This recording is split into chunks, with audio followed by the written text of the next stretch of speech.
Kirby time. You know, it's like really late, so it's... I have to speed run, I think. Also, it's like... My computer's dying. So I don't know what's gonna happen. It might not work at all. It might work for like a little bit.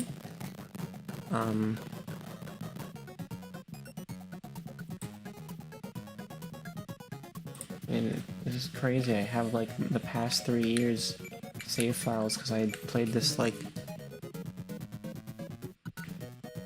3 years in a row. I mean, I have to delete one. I guess this one. I never finished this one. So I can...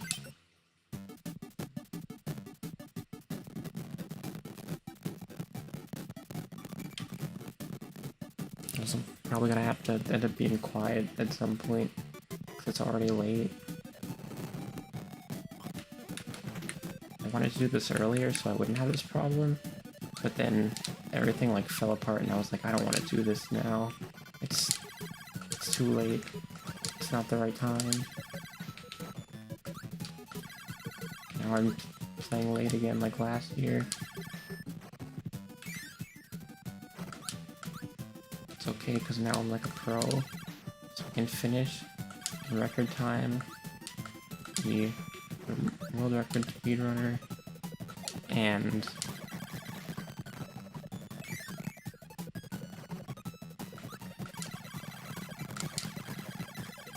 win.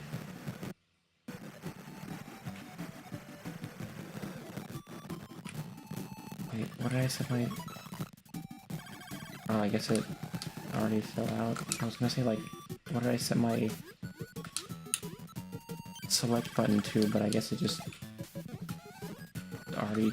I lost it. Oh. Wait, I see something in chat, but I can't see it. It's my screen's too small.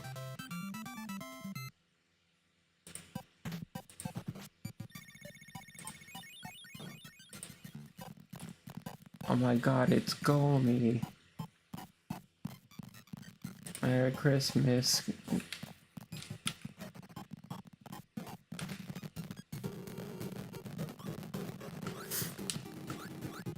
My computer is falling apart. This didn't happen last year.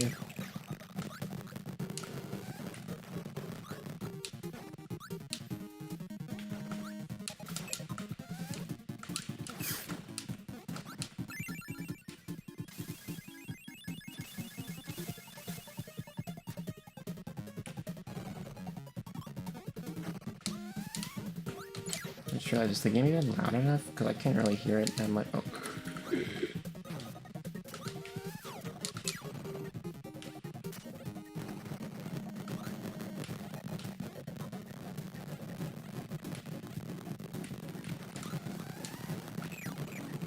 It's the guy, the bomb man himself. But now my screen is like cut off. I think something's going on over here. Gone. Oh, I forgot there's no bomb. It just crashed. And save it for the best moment. This guy, he's scaring me.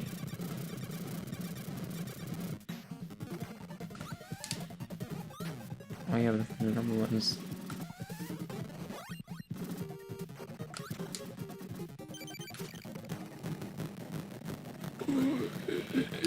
It's going so slow.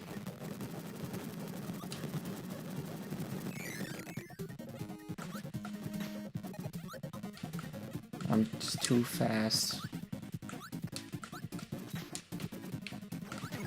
Okay.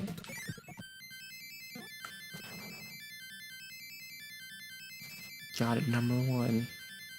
I'm number one. I'm the guy.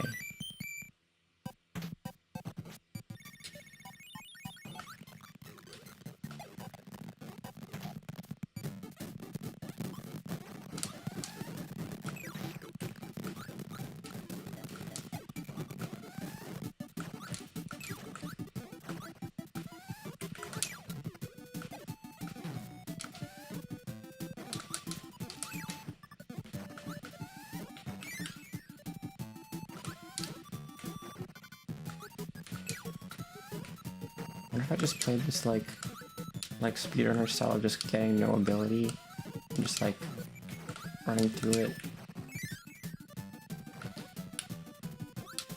Look, this is the get the one guy and then throw it out so it just doesn't hit anyone in the water strat. It like saves like negative 10 seconds and you take a lot of damage, but it's worth it.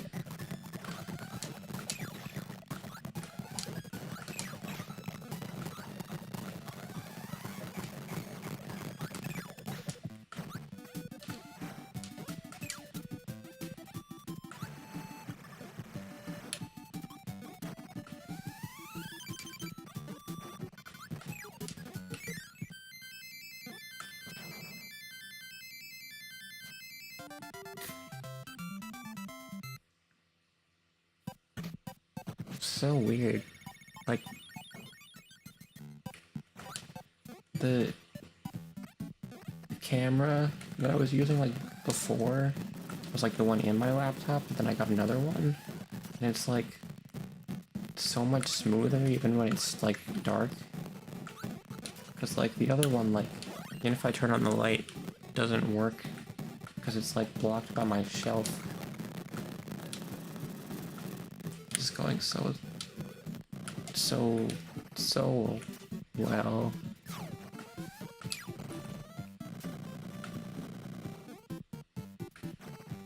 Give me your ice, please.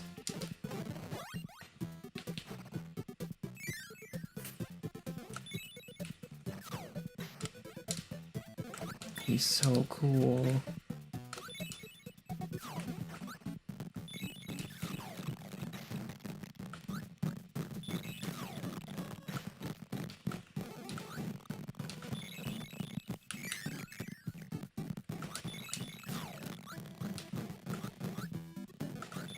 I wonder if I can think of ice puns for all these guys. Like, oh, no, I'm not allowed to do that.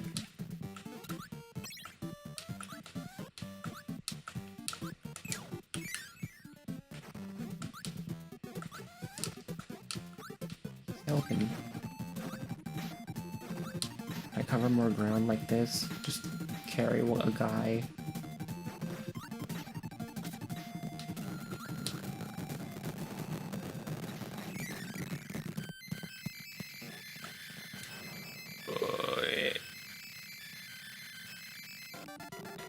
I don't know if it's like that clear, but it's like so crunchy. Like the oh, I already got to the boss. I didn't think it was gonna be that soon.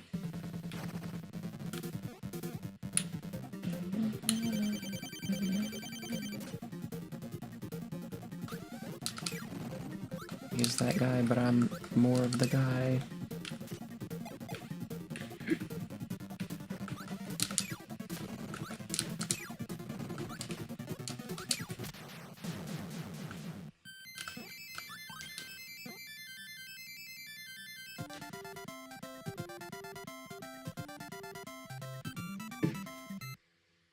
Super Mario? Is that something about the Mario movie? Is the side of the screen just permanently cut off? I feel like it wasn't like that before.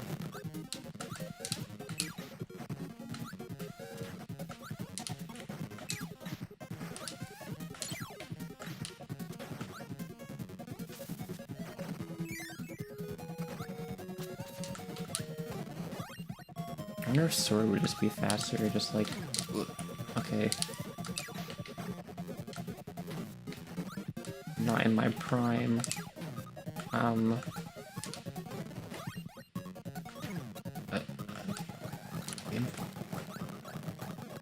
It's Gomi. Hi Gomi. We should like stream together. Aha. Merry Christmas. I know like I kept saying like how we should like play game together sometime, and then I don't ask, but like we should like do that. Oh, I died.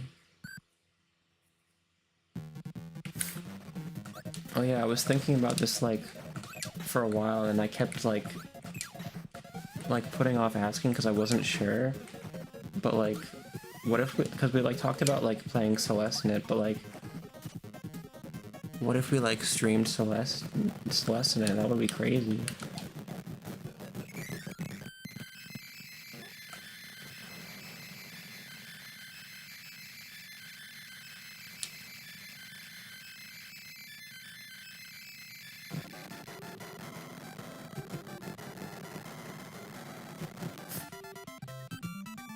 Yeah, I thought that would be fun. But then I'm like always like, oh, I don't. What if I don't have time to stream? And like, what if I like can't think of a good time or something? Or like, I guess that's just that like finding time.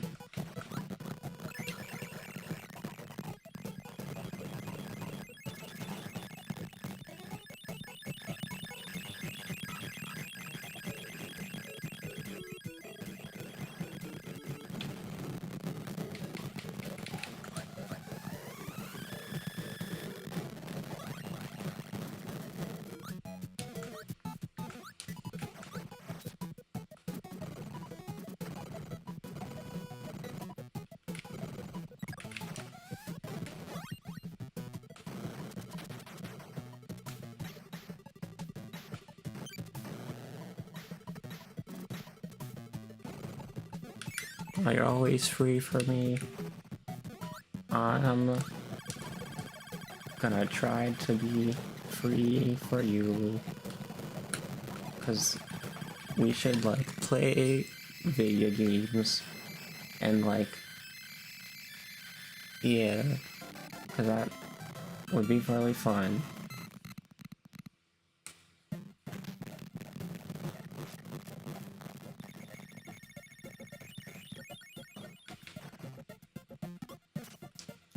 It's the guy. The crane guy.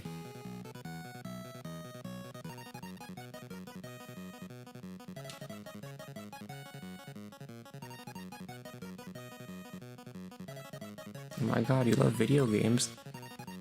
That, what? And gaming? Oh wait, hi Trish.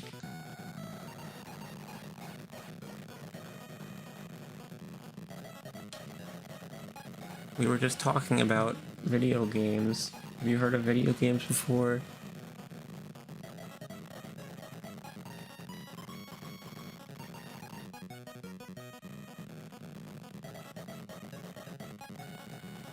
I can't tell if the chat on my screen is the delayed one or not.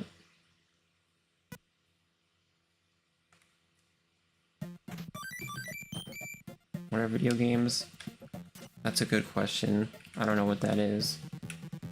I think this is like... I don't know. It's like a... It's like a really... like, thought-provoking question. Because like, what are... in life, what is a video game? It could really be... wheel. It could really be anything. Because I wonder if I...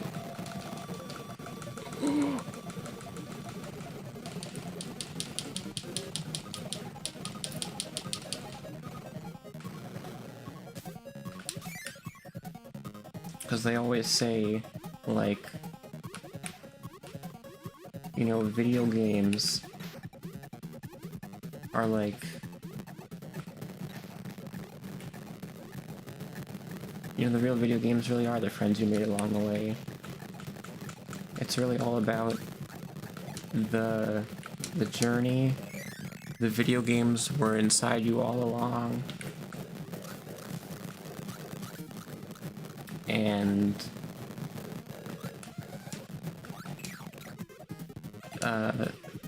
the... Is there any other inspiring movie quotes? There's...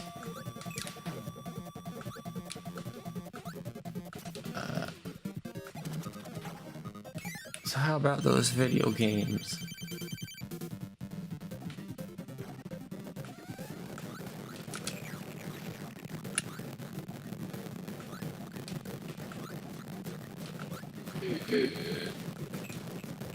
Our game is crunching. God, imagine if I streamed like an actually intensive game and not Kirby from I forgot what year, 87 I think. My computer would literally like turn to dust. I think one time I tried to stream Fortnite like a year ago, maybe 2 years ago, and my computer literally like just could not handle it. Like the audio stopped working completely. Like I remember as soon as I went into the game, it was like the entire thing was like and none of like the textures or anything were loading in. It was literally like, and it wasn't even like a warm season where it was like overheating. It was literally just like, I think it was winter maybe, like January or February or something. And it was literally like I felt it. It was like a stovetop. That is true. Kirby did win every category, including Best RPG. So I don't think we really need to play another game anyway. You're right. And of course, Best Indie Game, because Kirby is an indie game.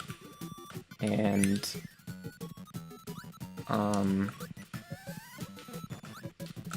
it's the best mobile game.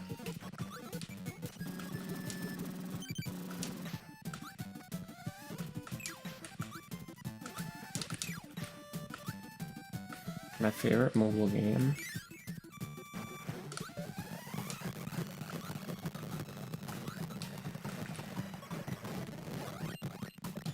Speedrun is gonna test my computer's ability to stay on.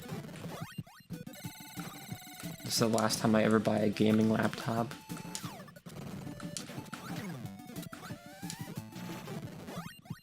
I really had to upgrade this like 3 times to make it like actually work at all. It's crazy.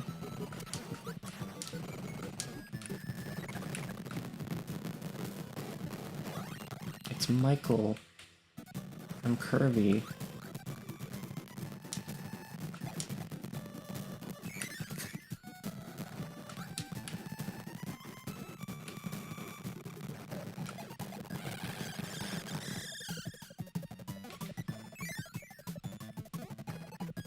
I don't know how to do this one.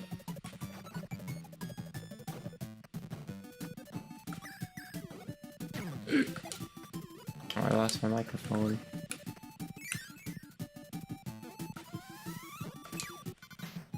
Soda. Oh, I need the ball one for this? Okay. Soda.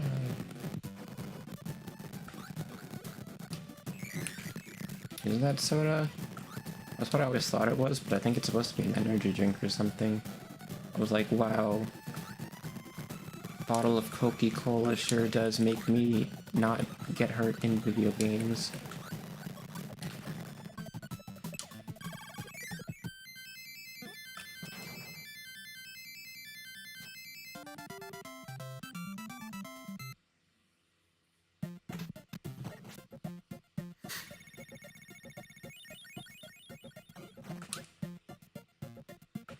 I wonder if I'll finish this tonight, because normally I try to do that, but like, you know, I even like started earlier this time. Like I started, what the heck?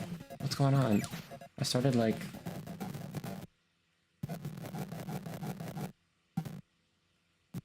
oh my god, it froze.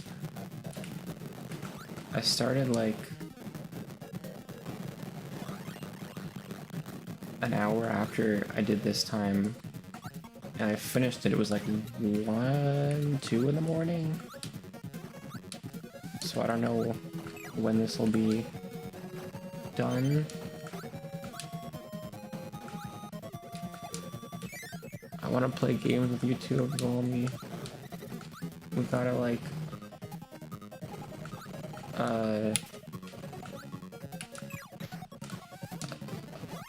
do that. Hope maybe like next week, maybe, haha. Cause I don't think I'm doing anything at all except for like work maybe. But like I'm completely free on Monday and Tuesday because they didn't start me yet, which means yeah. But also there's probably like more times. Maybe. I don't know how long they're gonna like have me in for. And I'm pretty sure I told them like for days that I don't have school, just like put me in for the morning so I can like not literally like go home and then go straight to bed, because that's what happened when I worked at undisclosed fast food restaurant,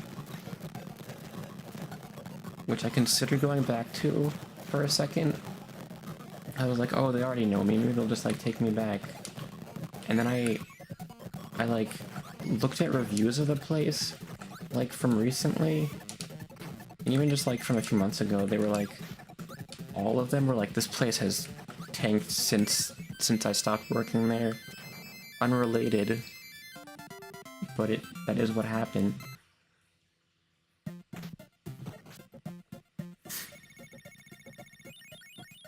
You know, maybe I was holding it all together because I was doing like drive-through and counter kind of at the same time, but also no one comes in there because it's kind of gross. So it was mostly drive-through, but like it was really like crowded, and we only had one window, and there was no like system to like keep track of stuff or anything. So it was literally just like, hey, are you the one that ordered like 8 Whoppers? I mean, 8 undisclosed fast food burgers?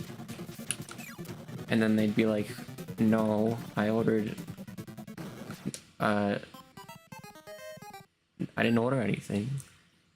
And I'd be like, oh, why are you here then? Because we weren't like allowed to, like take orders at the window. And it was such a, because like that's probably part of the reason why people don't like it, especially there. Because they literally like, my manager was like, okay, if someone comes to the window, like, and is like, hey, can I change my order? Just say no. And I was like, are you sure? I feel like people are gonna get like really upset about that if I mishear something. And he was like, it doesn't matter, we don't have time. There's like 4 people back here. And there literally were. There were like so many times when there were only like 3 of us. And I was like, are you sure we can just like say no? And they're like, he was like, just like if they make a problem, just ask me, I'll talk to them. And I was like, okay. And I remember there was one time, because I felt so like, I don't know if I felt bad, but I definitely felt like, well,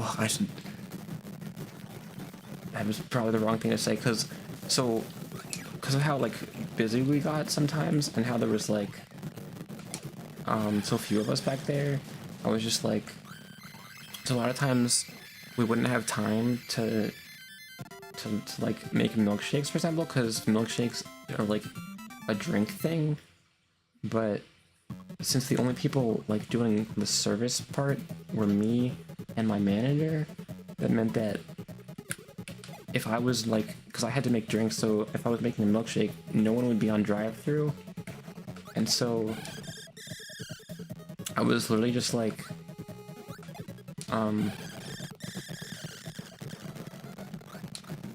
what was it? It was at like, he said after 9 o'clock, don't like, just refuse milkshakes. We don't have them. We aren't serving them. And I was like, okay. So in my head, I'm just like, all right, no milkshakes after 9. That means no one gets one after 9. That makes sense. And so someone comes up to the microphone and they're like, hey, can I get a chocolate milkshake? I said, no. And they were like, what? And I said, I mean, we can't do that right now.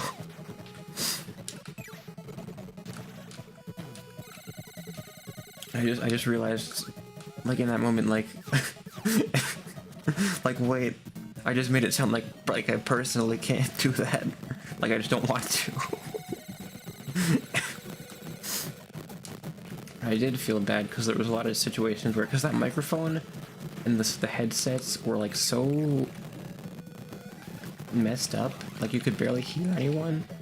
So a lot of times I just wouldn't hear what someone ordered, and so we'd have a lot of situations where they'd be like, "Oh, I ordered like more of these," and I would literally, like, the only option I had was just like saying like, "Oh, I can't change it. You didn't get charged for it, but like I'm literally not allowed to change it." Because there's like 2 people in the kitchen and they're already making like 50 million orders. And I feel so bad about it, because it's like, I've seen people say like, you know, why do I go to this fast food restaurant and then they like miss part of my order and then they can't change it at the window? And it's because they tell us not to. They don't train us to like listen for things. They literally just are like, if you don't hear it, they're not getting it. And I was like, oh.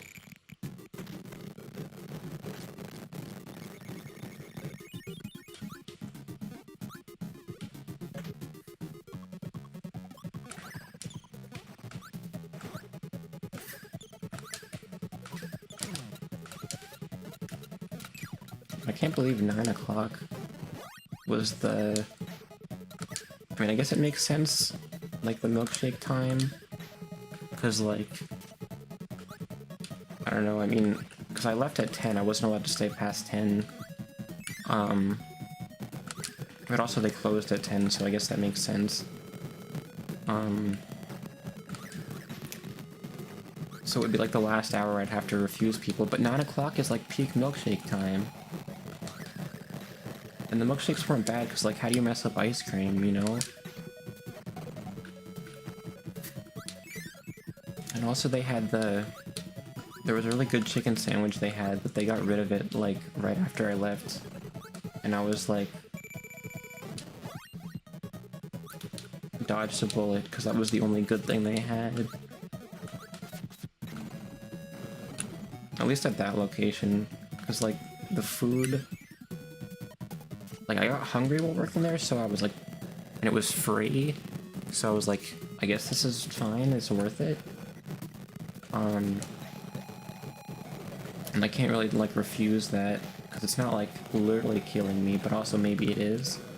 But, like, it's free. So... I got used to eating it, but then I went to, like, a different place one time, like, on one of my days off with my friends, and I was like, oh my god, I've been suffering this whole time. In a way, like, metaphorically, because it tasted so much better at the other place. I was like, how did I start liking the one that I was working at?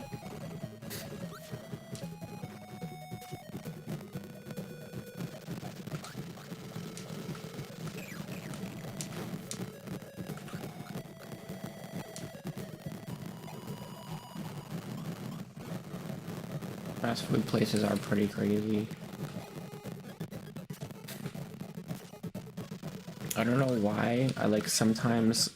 Like, does it ever happen to you where you, like, sometimes are just like, what the heck is going on in this game? Sorry, that's not what I meant to say. Because, like, sometimes I get, like, really interested for some reason in, like, all these different fast food places and, like, the different, like, items they have in, like, the different eras.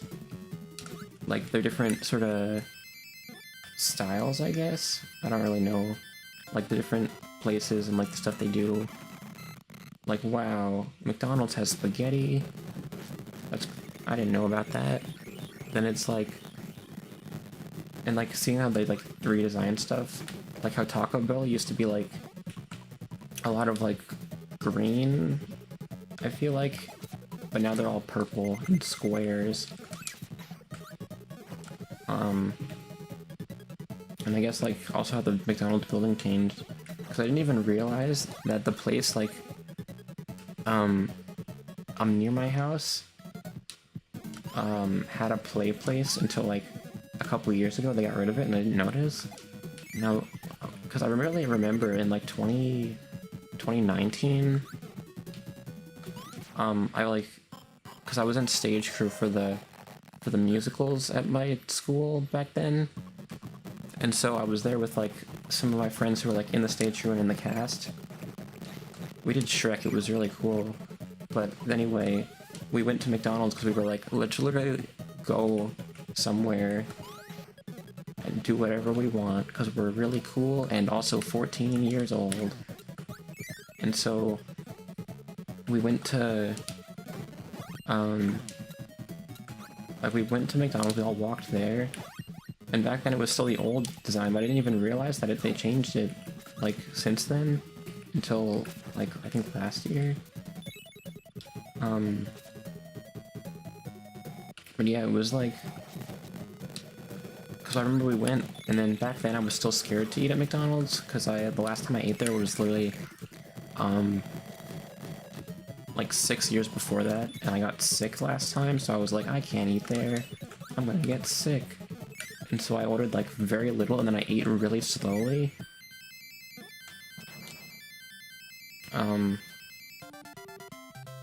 And so everyone went in the play place, and I was just sitting there eating my like 4-piece nuggets and nothing else.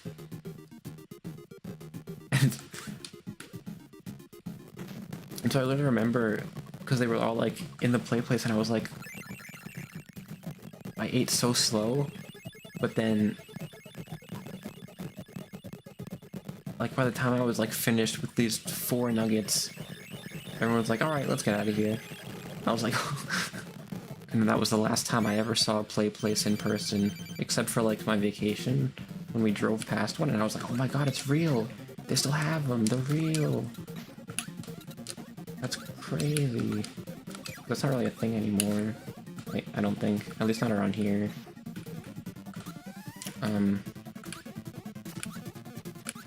What? There was... Oh yeah, I remember there used to be like an outdoor play place that I went to.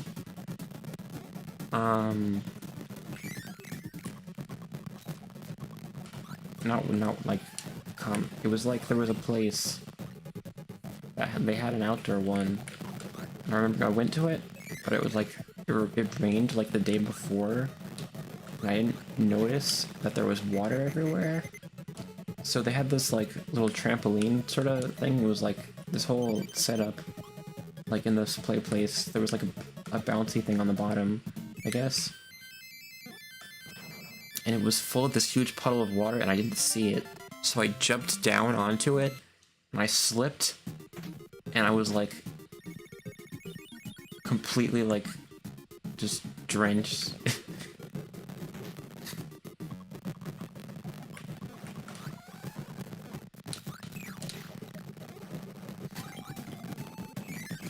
So then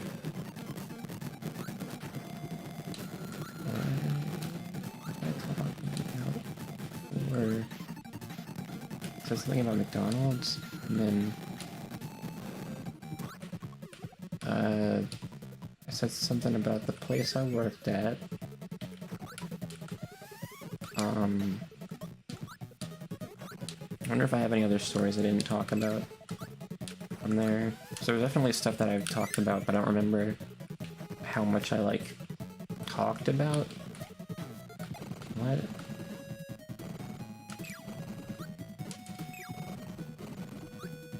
I don't think I actually told the story about the lady who spent like what felt like half an hour, but was probably maybe 10 to 15 minutes at most, like getting mad at us over something we literally like physically couldn't do after giving the weirdest order of all time.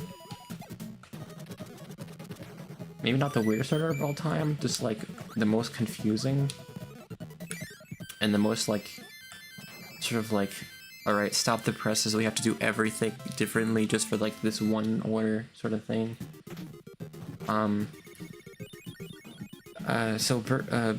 Place I worked at was really big on coupons. It was like the one place that had like coupons like all over the place. Everyone came in with coupons. And so, like, we got used to just putting in the code, and then it was just, like, a whole thing, like, hand over the coupon, and we'll put it in the register. So it was like it was, like, a pretty normal thing, just people had coupons, and they worked normally. So there was this one woman that came in, and she's already, like, I think she already kind of had, like, an attitude that maybe go like, what are we doing here? What are we... Is something gonna happen? Are we gonna have a situation on our hands?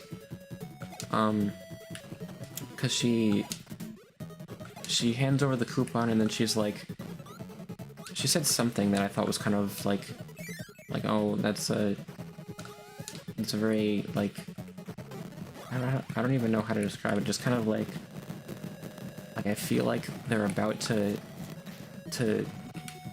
not yell at me, but, like, get mad at me, like, before even anything happened. Like, past experiences with Burger King shaped the interaction that we had at that moment, or something. So she gave me the coupon and she was like, oh, I missed it. She said, like, it was like a coupon for, like, I think 2 burgers and 2 fries or something, and she was like, I want onion rings instead of the fries, and for the burger, I want you to what was it, for the burger, I want you to, she said, put it through the broiler twice, or something.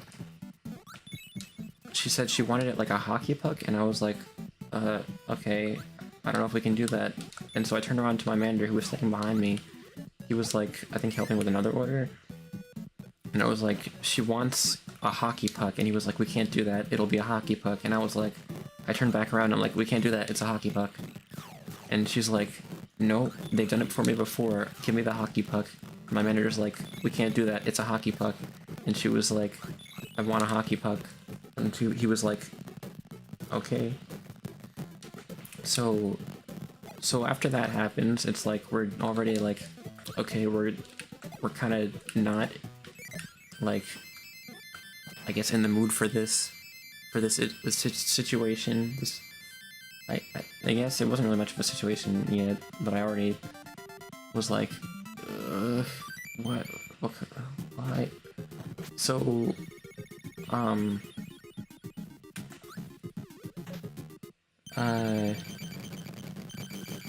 so what happened next? So then, there was the coupons, and so there's the food, and so she's like, I want onion rings, so I'm like, okay, and I was scooping the onion rings. She was already kind of, like, talking to us like we messed up her order before anything even happened yet. But also, before we even, I think, got to the part where we actually got to, like, do anything for the food, we had this whole, like, issue that I actually forgot I didn't mention,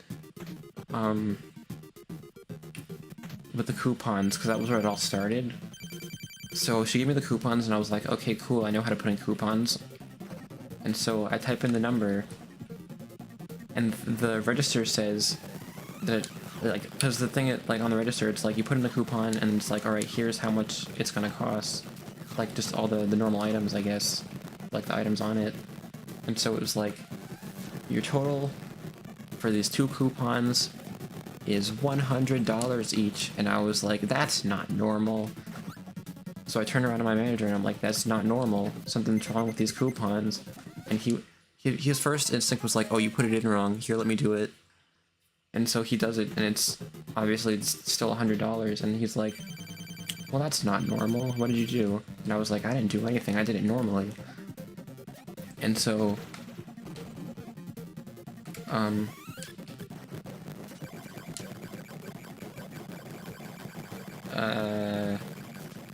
so then he like tells her, like, hey, these coupons are expired, they don't work, or something like that. And she was like, you sent me those coupons and they don't work, give me new coupons.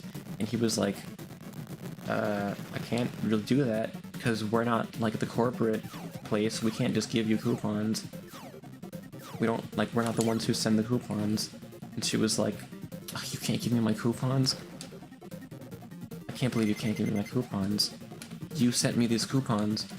You personally sent me these coupons specifically to target me so that I could have non-working Burger King coupons. I mean, other place coupons. And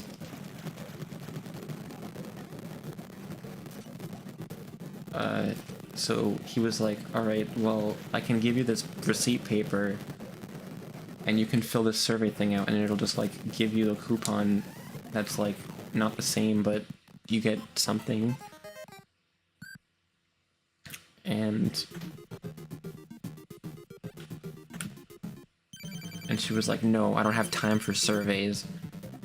And I was already thinking, like, you have time to argue at this place, though? Like, why? So we're already both standing there, like, is she being, like, for real? Is this the hill we're dying on? On this, I think it was like 2 p.m. on a Saturday or Sunday. I was just like, okay, that's fun. That's really cool.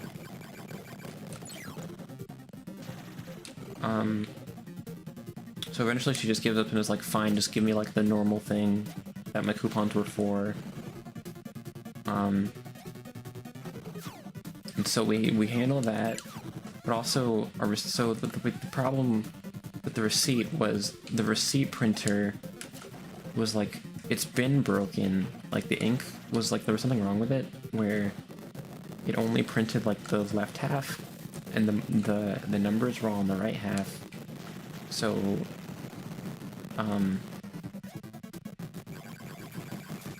like the receipt was pretty much worthless. And so normally we don't give receipts because no one really asked for them and no one really cared normally. But this time she was like, I need the receipt, give me the receipt. And I was like, okay, here's the receipt. And she was like, I can't use this. Because I think she was trying to do something where it's like, I think her job paid for her lunch sort of thing, where she gives them the receipt and they just pay her back for it. But obviously she can't do that if there's like no proof on the receipt. So she was getting mad at us, like, why can't you give me my receipt? Give me my receipt. Give me the, I need the receipt. And my manager comes in and he's like, the printer's broken, we can't do anything about it. And she's like, it's unbelievable, you can't give me my receipt. This is why I never come to this place. And I was like, I didn't...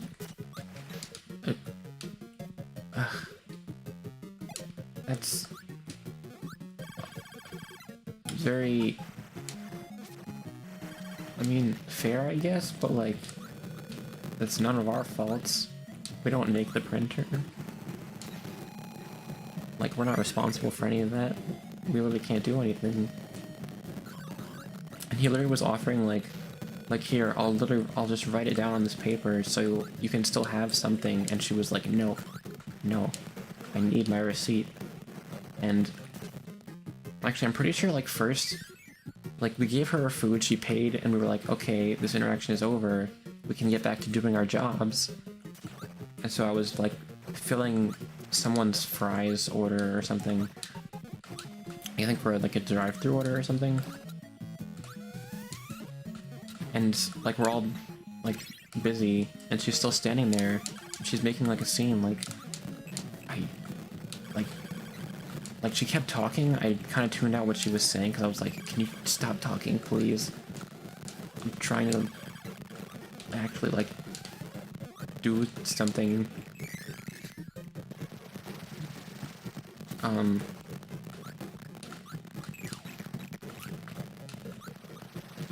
And specifically at one point I just remember she was like, can somebody stop working and give me my receipt?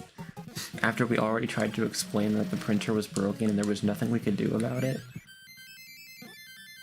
So I tried to like turn around and be like, so well, first I was faced away because I was filling fries, and so I was thinking like, okay, I'm gonna put on my happy customer service voice. So I turn around and I'm like, what do you need help with? Like, what can I do for you? How can I help you? Something like that. Goofy customers. True. I was like, how can I help you? And she was like, I need my receipt. You aren't giving me a receipt. This receipt isn't good. And I was just like, oh, well, okay, I'll print you another one. Allow me. I will be so kind and helpful as to give you your receipt that you so desire. So I went back to the printer, the register, and I printed like a copy. I printed a new one. And I gave it to her, and she was like, where are the numbers? And I was like, the printer's broken. And she's like, I don't remember what she said after that. I think my manager stepped in at that point, where he was like, our printer's broken, so there's literally nothing we can do.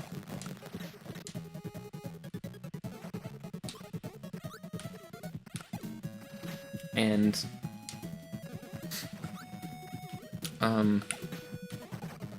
why do I have to go here? I feel like there was some other part to that. So there was the thing with the receipt, there was the printer. Oh, hi Digit. We were talking about fast food, and then I started talking about when I worked at a fast food place in the summer, and I'm talking about this person who like kept trying to make us stop working to help her with something that we told her we couldn't help with like a million times. So let me see what happened. So she was like, let me see, he told her we couldn't give her the receipt. No, the printer was broken. So he offered to write it down, and she was like, this isn't good enough. And he was like, he literally like picked up the register and turned it around for her just so he could be like, do you want to take a picture? Do you want to like just, you know, get your phone out and take a picture so you can have like very clear proof? And she was like, I don't have my phone with me. And I'm like, what do you want us to do? You are not making any compromises. You're just sitting here making the only two customer service like employees in the entire building handle your whole situation. I don't know what else we're supposed to do.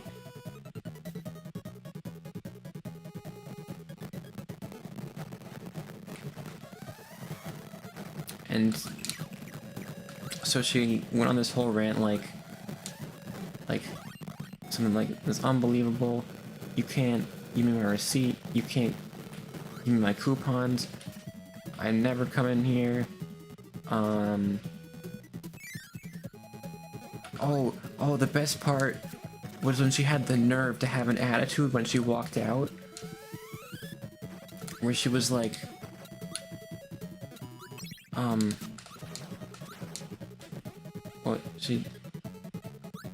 hi Maggie, Merry Christmas. I'm talking about horrible customer stories. I mean, that wasn't that bad, but it was really annoying in that situation. So the best part is, as she's finally leaving, because she was also whining, she was like,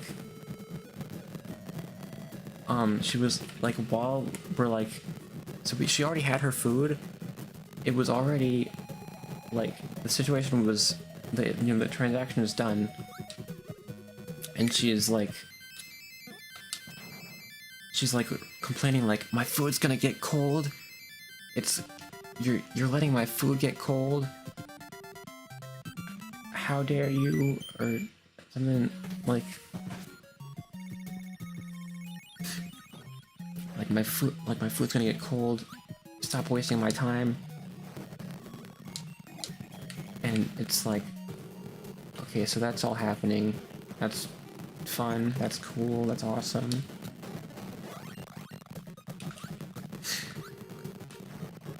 And so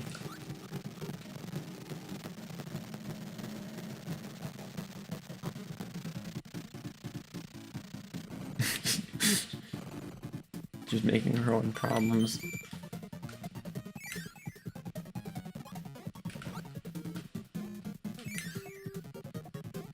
Maggie, ignore me. I can't do the heart hand, but just pretend.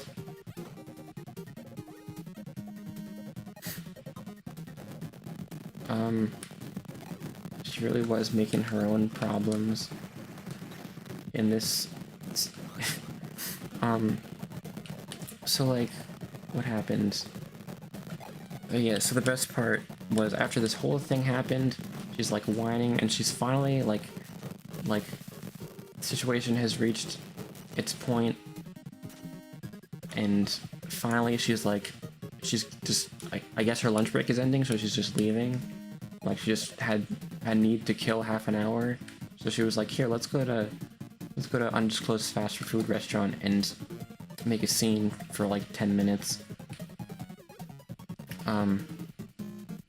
So finally she's leaving. She's like, so she turns around to leave. She turns her head and is like, thanks for all your help, in like kind of a sarcastic way. But like, I guess she wasn't satisfied, because after she said that, she walked like a couple steps more, goes like a bit closer to the door, and she turns around again and is like, thanks for all your help. Like she's like, ooh, girl bossing up over here. Really breaking new ground. Ooh, stick it to the man. The man being Burger King, I mean, fast food restaurant.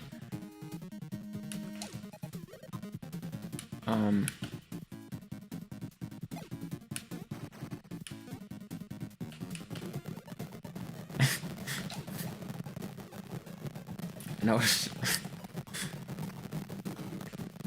And I was standing there, and I was jaw drop, flabbergasted.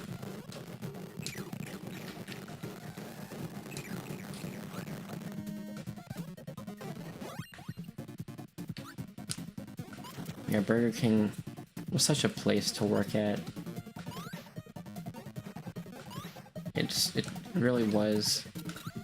I don't remember if I mentioned that it apparently got worse after I left. Someone said to spit in their food? Ew.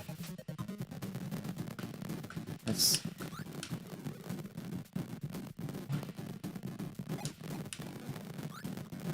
truly is a place.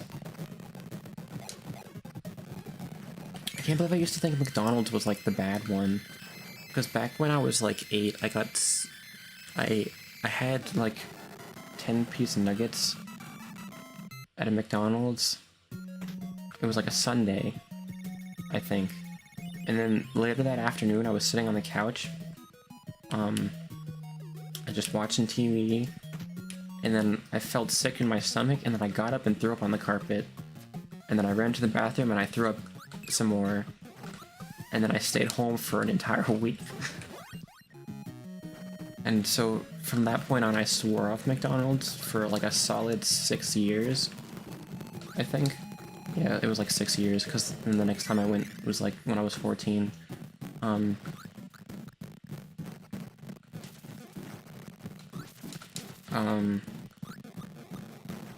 So then I was like completely off it. I was like, I can't, it must be like this evil food, disgusting, bad. And I was like, Oh, a pretty interesting thing we learned about in psychology class. Apparently there's something called taste aversion, which is like conditioning for your body, where it's like, since you got sick after eating something, your body makes the association that that thing is what makes you sick.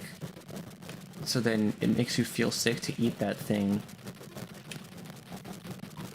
As like a, I'm not really sure why, but I thought it was kind of interesting because I think that's what happened. And then the only way to sort of undo that is to have the thing without the sickness, which is probably why it took so long. Oh god, I'm gonna get thrown here. So then at that point I was like, okay, McDonald's must be the worst one, right?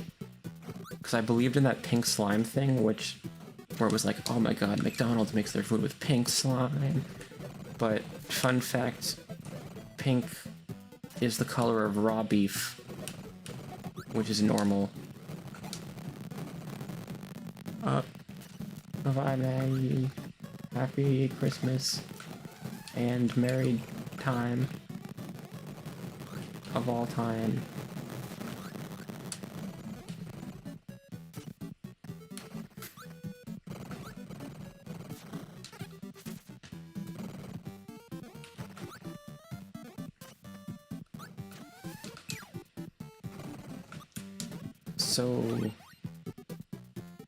So I thought McDonald's was the bad one.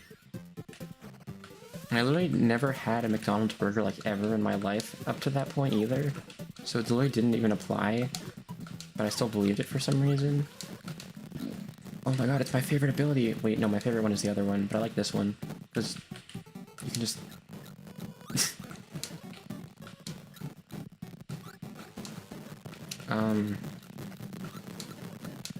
God, it's Christmas Eve? That's crazy. Oh yeah, last night I was playing Mario Party with my friends. Like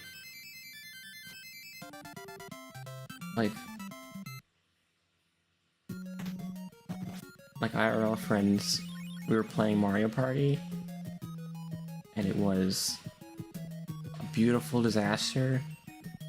Specifically because, well, not specifically because, but one thing that happened that I just remembered was that, like, at like 9 p.m. I think I decided, like, every hour, because you know it was Christmas Eve, so every hour, because normally we stay up like really late, so like a lot of times we'll just go over into midnight,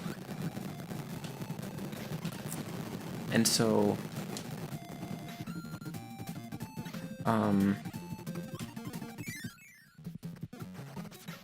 so at like 9 p.m. I said, oh my god, it's Christmas Eve! And it wasn't Christmas Eve. And I kept doing that. Specifically, actually, at 9, I didn't actually say that. I was like, hey, what if I said in like an hour, oh my god, it's Christmas Eve. And it wasn't Christmas Eve. What? And then we were like, huh, yeah, that would be funny. And then at 10 p.m. I was like, oh my god, it's Christmas Eve. And then everyone was like, oh my god, it's Christmas Eve.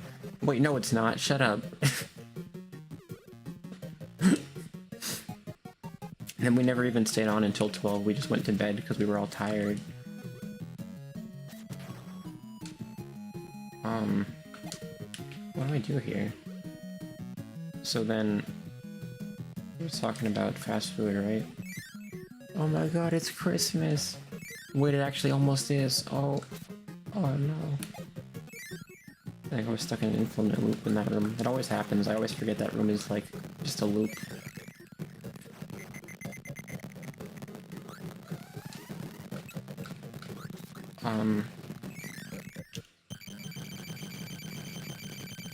What did I say before that? The New Year's countdown. It's always New Year's countdown. It was New Year's Eve for someone. I mean, Christmas. I know last year I remember saying New Year, like Happy New Year, like I think at 10 different hours because of all the different time zones. And then when it actually was New Year's here, I was like, oh, I guess it is New Year. Okay. Bedtime. Except no, I specifically remember staying, like, up until 5 because my friend who lives farther from me didn't have a ride. And so we were just there until 5 a.m. It was pretty crazy. I think I fell asleep a couple times, but only for like a couple minutes, so it was okay.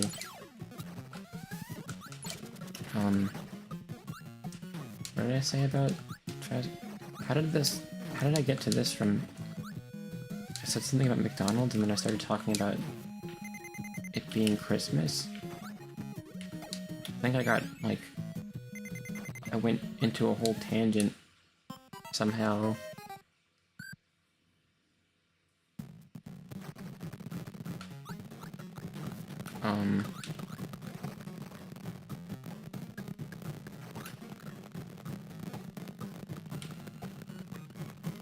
Well, I never had a McDonald's burger, so then there was that. So then I thought Burger King was like the second best, because I always thought Wendy's was like the best. Because literally all we have here is those three: McDonald's, Burger King, Wendy's. We don't have anything else really, except for like places on the highway. Those are a lot harder to get to, so it's pretty much just like those three mainly, and then also Taco Bell, I guess. There's also only one of those. So I was like, oh, Wendy's is the best one, because it's the only one that doesn't make me feel, like, totally sick. And I thought Burger King was the second best because of that, because my only experience with it was when I was, like, 5 or something. So I didn't have, like, knowledge that it was apparently really bad, because I guess I didn't know or care. But then, when all of a sudden I'm hearing people say like, oh yeah, Burger King is disgusting, I hate Burger King, I'm like, what? And then I eat Burger King, and it's disgusting.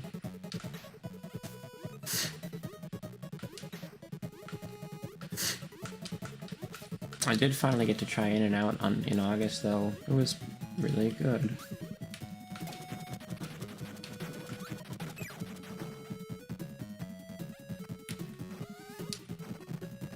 We really were in and out. We just went in, and then we finished and we left.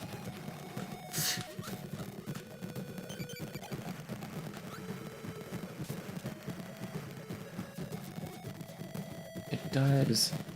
I'm not really sure if it's, like, special sauce. I hear it's just, like, Thousand Island dressing, but I don't know what that is.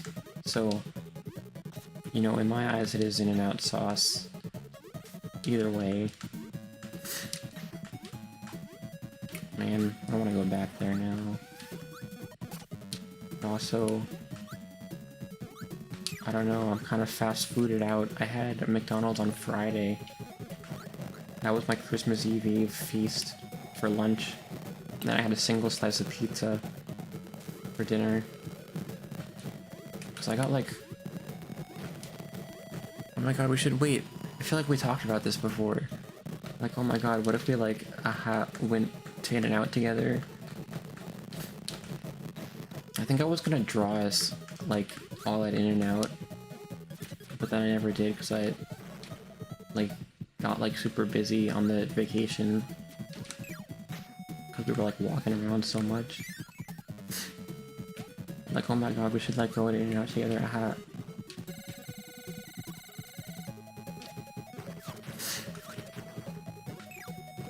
Now I'm thinking about, like, fast food places and stuff. I remember I drove to Jollibee in last spring, I think. Because I finally wanted to try it, because apparently there is one that's, like, half an hour from my house, I'm pretty sure. Which meant that the food was all cold by the time I got home, but, like, it was pretty good. It's also literally, like, the only one within a close range.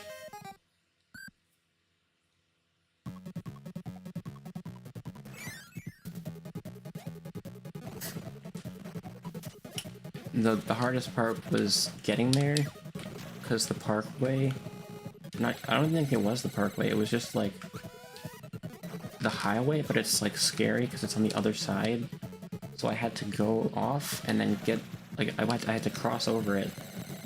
I had to cross the highway. And driving is very scary. So I somehow just made it. I didn't get lost. And I got like one of everything, I'm pretty sure. Because I was just like, I'm literally never gonna get a chance to come back here. I may as well just go all out. And that was what I did. I got a lot of stuff. And then I ate it all in one sitting. Actually, that's not true. I ate most of it, I think. I didn't finish all of it until, like, I think the next day. It was pretty good. And then, what else is there?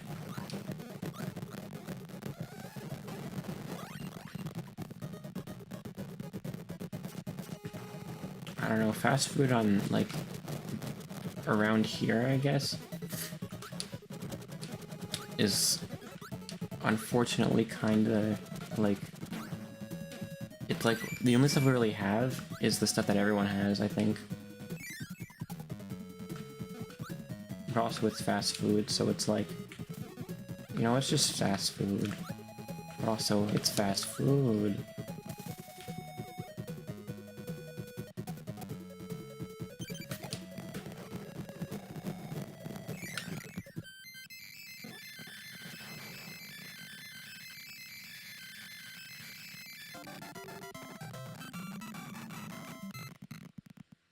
And I wonder if I'll get to visit Canada again. I mean, I probably will. But like the last time I went, I was like, how old was I? Like 8 maybe? 9? I had an iPod Touch and I played Minecraft Pocket Edition on it, I think. I don't remember. What did I even... What was my... Economy's in shambles, oh no. Wait, I can save it. I can use all of my money from being a famous streamer. All the Bochi CD. Shipping prices go crazy.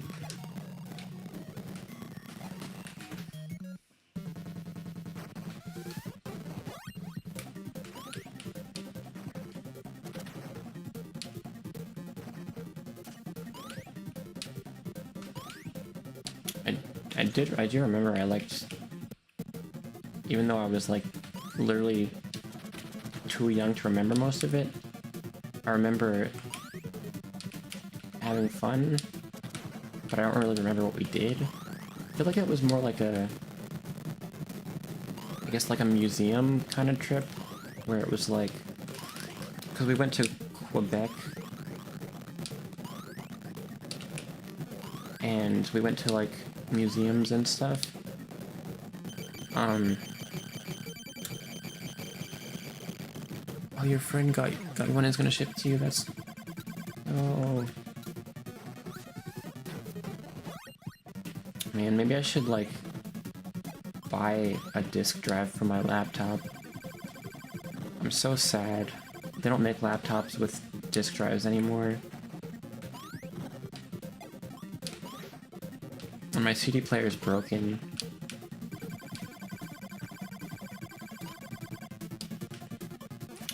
I do want to visit Canada, probably a different province. Just $20, like an external one. I keep saying like, yeah, I'm gonna get an external drive. And then I don't do that. Oh wait, I do have... I guess I could use my PS4 to listen to CDs. I don't actually know if it lets you do that, but I know you can like watch Blu-rays and stuff. Yeah, I gotta get one of the disc drives. I'm always like It's like $20, like for just like a DVD and CD drive. And then for some reason I'm just like, I don't bother to get one of those when I have the money.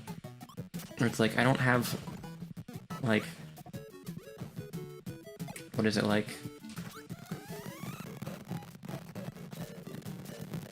I don't know, I'm like, oh, I gotta save my money. And then I spend it all on like something that costs triple the price just for no reason. Like I've been like thinking like I should get a disk drive for like like literally like 2 years ever since I got this laptop, so 3 years. And then I bought like an extra drawing tablet just because I had money. Not like a screen one, just like a normal pen one. And then I always forget about the stuff that I actually want to like buy that I'm like... It's like the contrast of like having no money and just wanting something that's $20 versus having money and then spending like all of it on like expensive stuff. And then forgetting about like the small things that I wanted for a long time. Like I've had like literally like an $8 like SD card to, what was it, like, I think it was SD card to micro USB, which I don't even have a Samsung phone anymore, so I wouldn't use it. But like it was like $8 and it was on my wish list for like 5 years and I never bought it.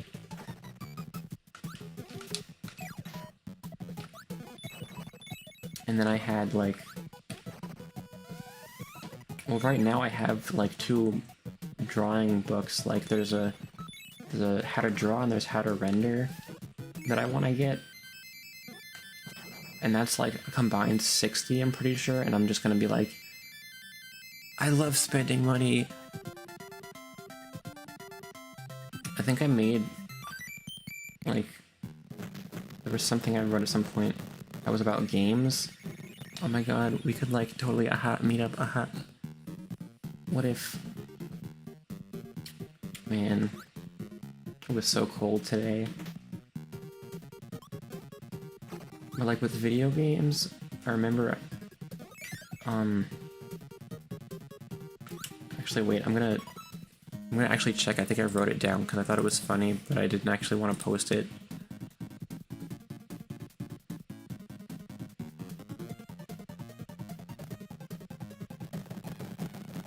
Oh god, my computer is like falling apart. It's really struggling.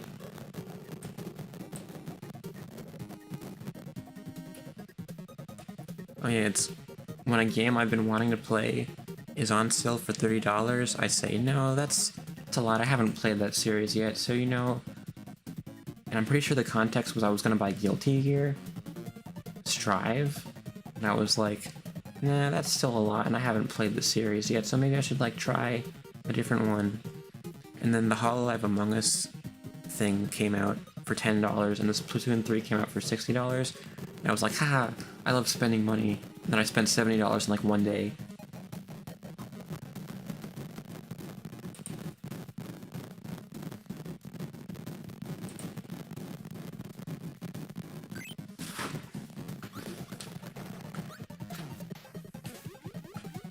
I did buy Guilty Gear XRD. I forget which one. It was one of the ones on Steam. And I don't think I even opened the game yet, because I was like, I'll find a good time to sit down and play this game, and I didn't do that.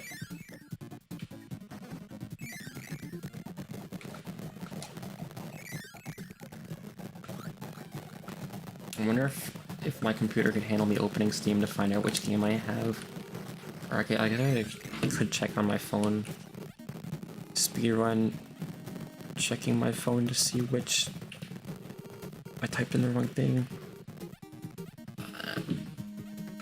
Speedrun gaming. We could like get into fighting games. Oh my god.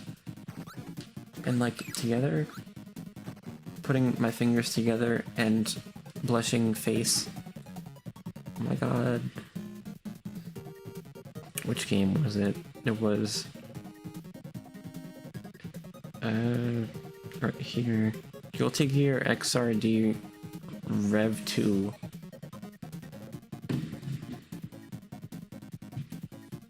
I didn't play it yet, but I wanted to try it because it was like really cheap, and I'm pretty sure it was recent enough in the series that it was one where it's like, if I like this, then I'll probably like Strive.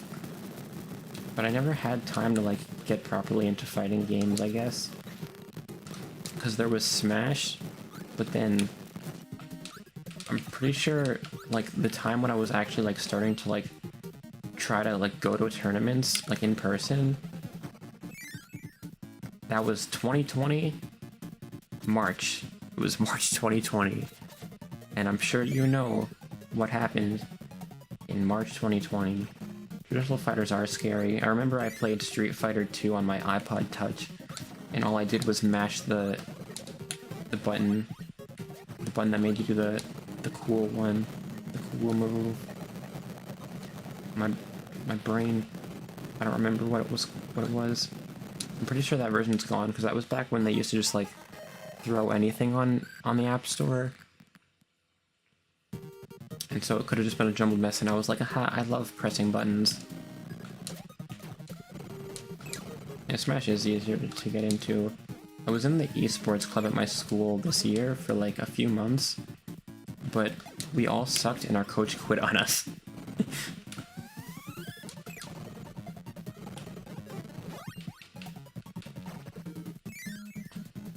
It was like a specific league for our school. Not our school, for our state.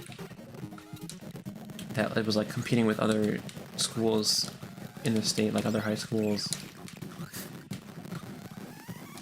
And apparently I was the best in the club because I was also one of the only seniors. So I was like, okay, cool, I'm the guy. And none of us won a single match ever. And our coach was like, this is such a waste of time, I can't do this anymore.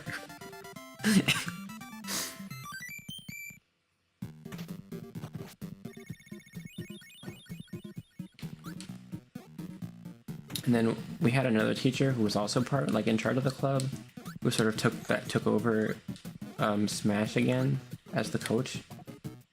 But by then I was already like, okay, I need to like get a job and do all these other things, so I don't think I can stay after school every Wednesday to play Smash and lose for like an hour. So I had to make the decision to just be like, you know what? This interaction never happened, and I have never been part of this club. Never ever. But also I might be doing video editing for the club, so you know, maybe it's okay.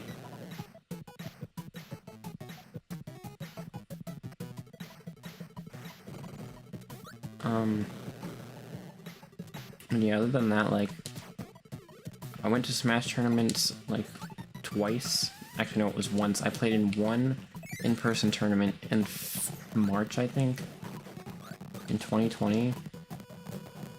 And I, like, got completely swept by everyone. I got, I think, 1 game win total. And the plan was to, like, do more of that so I could, like, get more experience and stuff and, like, actually learn how to get good. But I think at that point I was, like, already thinking, like, is this really something I want to dedicate time to getting good? And I wasn't really sure. But I did kind of try, like, playing online. At that point I was already kind of not feeling it. Because I would just get, like, really disappointed when I lost. But now I don't worry about that, so I think it's probably for the best that I don't try to play competitively.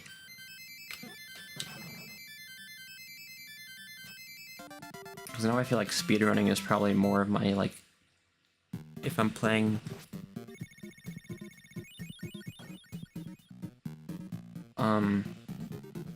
something like a game competitively, I feel like speedrunning is probably more what I'd end up doing.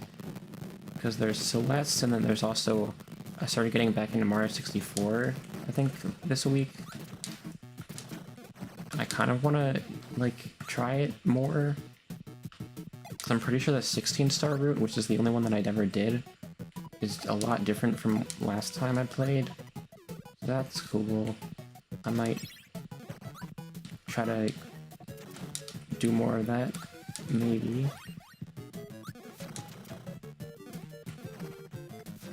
Also, I didn't realize because the chat is so small. Hi, Dachi, I didn't see your name. I don't know if you're still here. Wait, YouTube is weird, and the timestamp thing, like, it's turned off now. I'd turn it on. So anyway, those video games, such video games they are. I actually wasn't even paying much attention.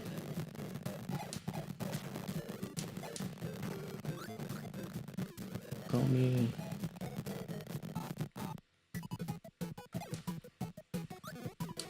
Don't worry about it. Oh yeah, I didn't even really talk about Christmas stuff, did I? I talked about pranking my friends into thinking it was Christmas Eve. Oh wait, it is Christmas now. Merry Christmas. It's Christmas in EST.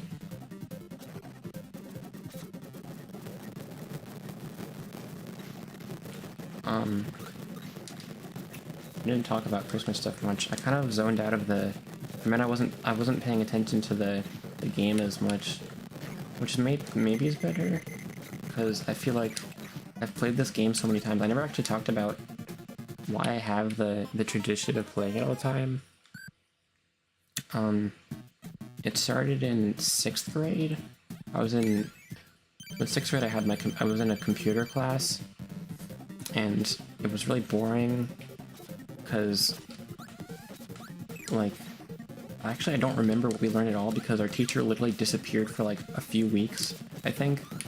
I don't think we ever knew, like, why she was, like... Because it's not like she was gone, she just didn't show up for, like, a good chunk of time. We just always had subs. And so, she literally didn't give us anything to do. We were just like, here, review on Quizlet. Like, play these review games. And I was like, cool, I like video games. And all of the...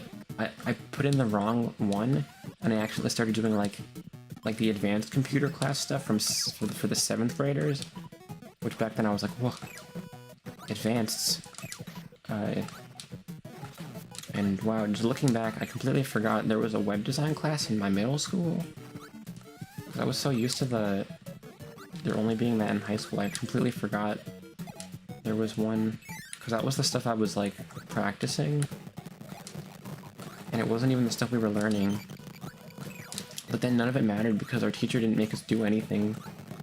And so, specifically, the day before Christmas break started, we weren't doing anything at all. I'm pretty sure we had a sub, she didn't care. We were allowed to just do whatever we wanted on the computers. So, I went on a website that was like, free NES games online. And I played Kirby's Adventure, and I beat the entire thing in class. I think it was over a few days, actually, but I beat it, like, on Christmas Eve. And ever since that day, I was like, wow, I'm gonna do that again.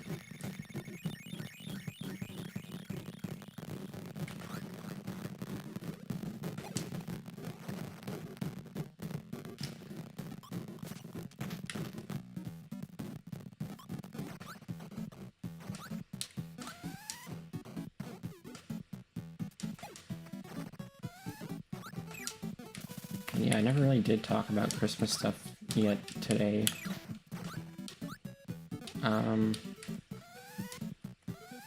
What did I do so far?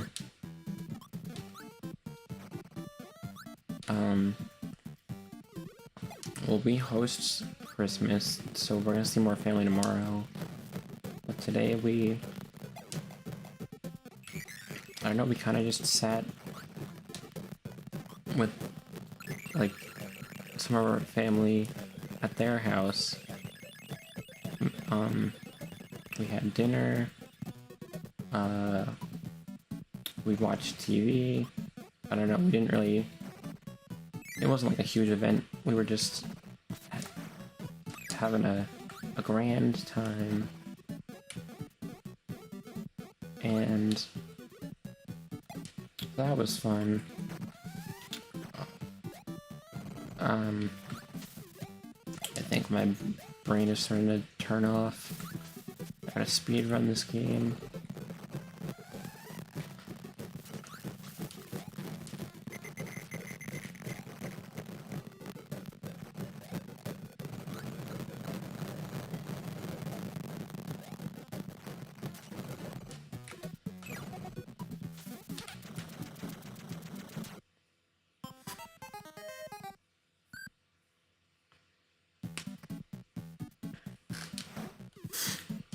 I don't know, do I have any more stories to tell? I feel like I told my stories that I can think of off the top of my head.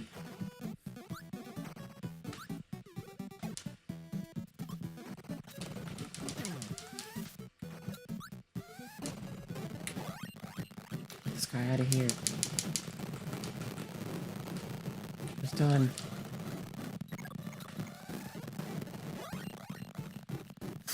No more lying.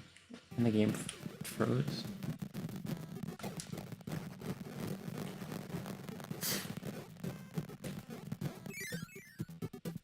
I wonder what time it'll be when I get to the end. I think I'm close to the end of this level, and there's two more. There's whatever the O one is, I forgot. And then there's Rainbow Resort, and then there's the last one.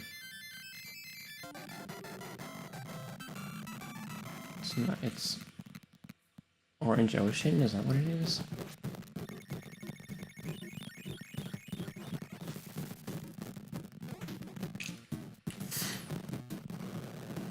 The game is continuing to be crunchy though.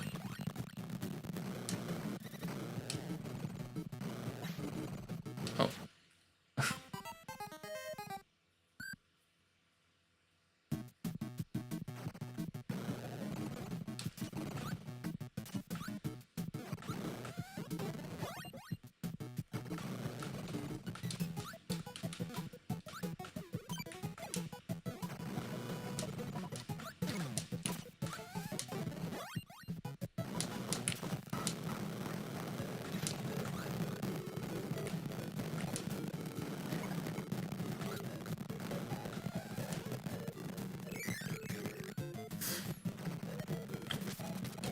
Oh yeah, there was something I wanted to talk about with the streaming stuff, but I don't even know if I should talk about it now, because like I don't even know if I'm gonna commit to it yet, or maybe I will.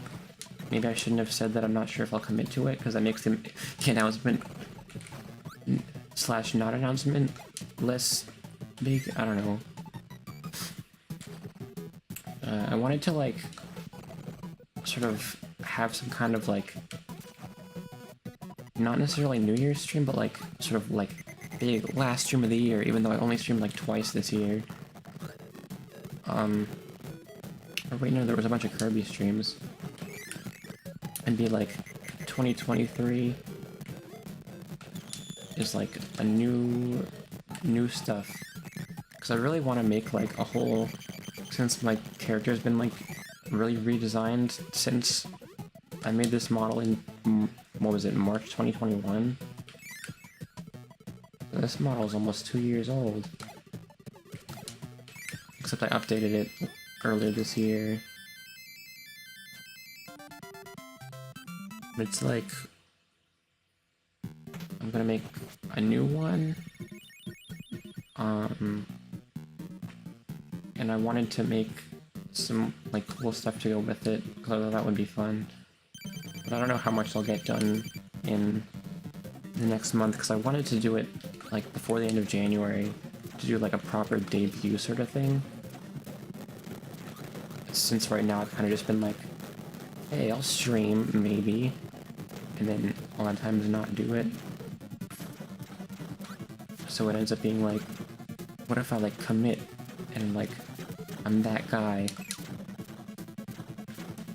but then I like get so overwhelmed by like all the stuff I want to do for it that I end up just not doing anything.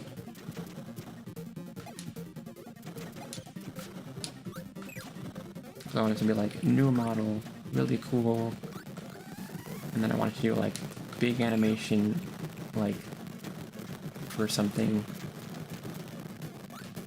But I wonder how long that would take, because I feel like that would be like a really long thing to have to do. But I want to do that because it sounds fun.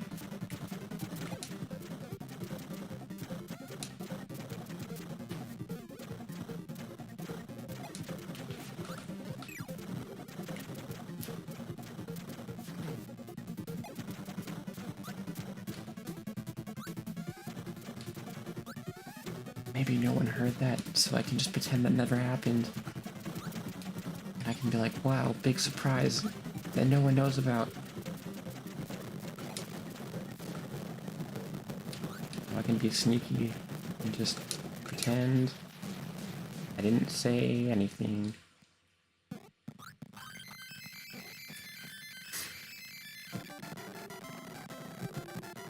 That boss usually takes me so much longer.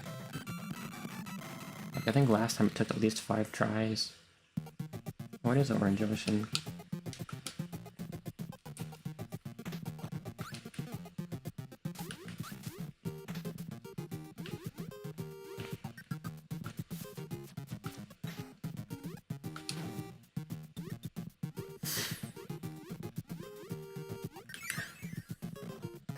It's Gomi from Canada.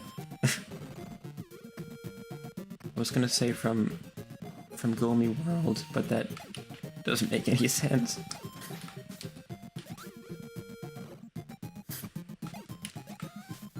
Like, it's Kirby from the hit video game Kirby's Air Ride.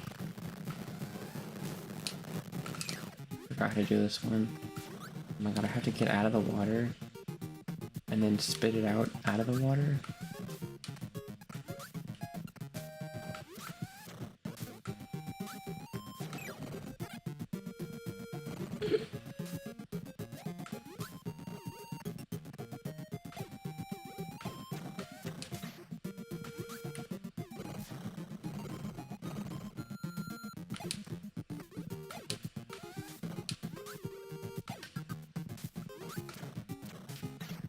This boss stinks. I'm not doing this.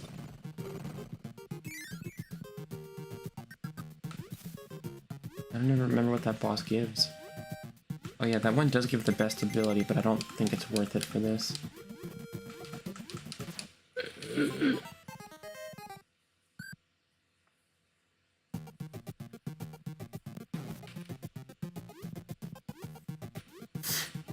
I forgot what that ability is called. It's not throw, it's the other one. Is it suplex? I don't remember, but it's really funny because you can just like deck everything.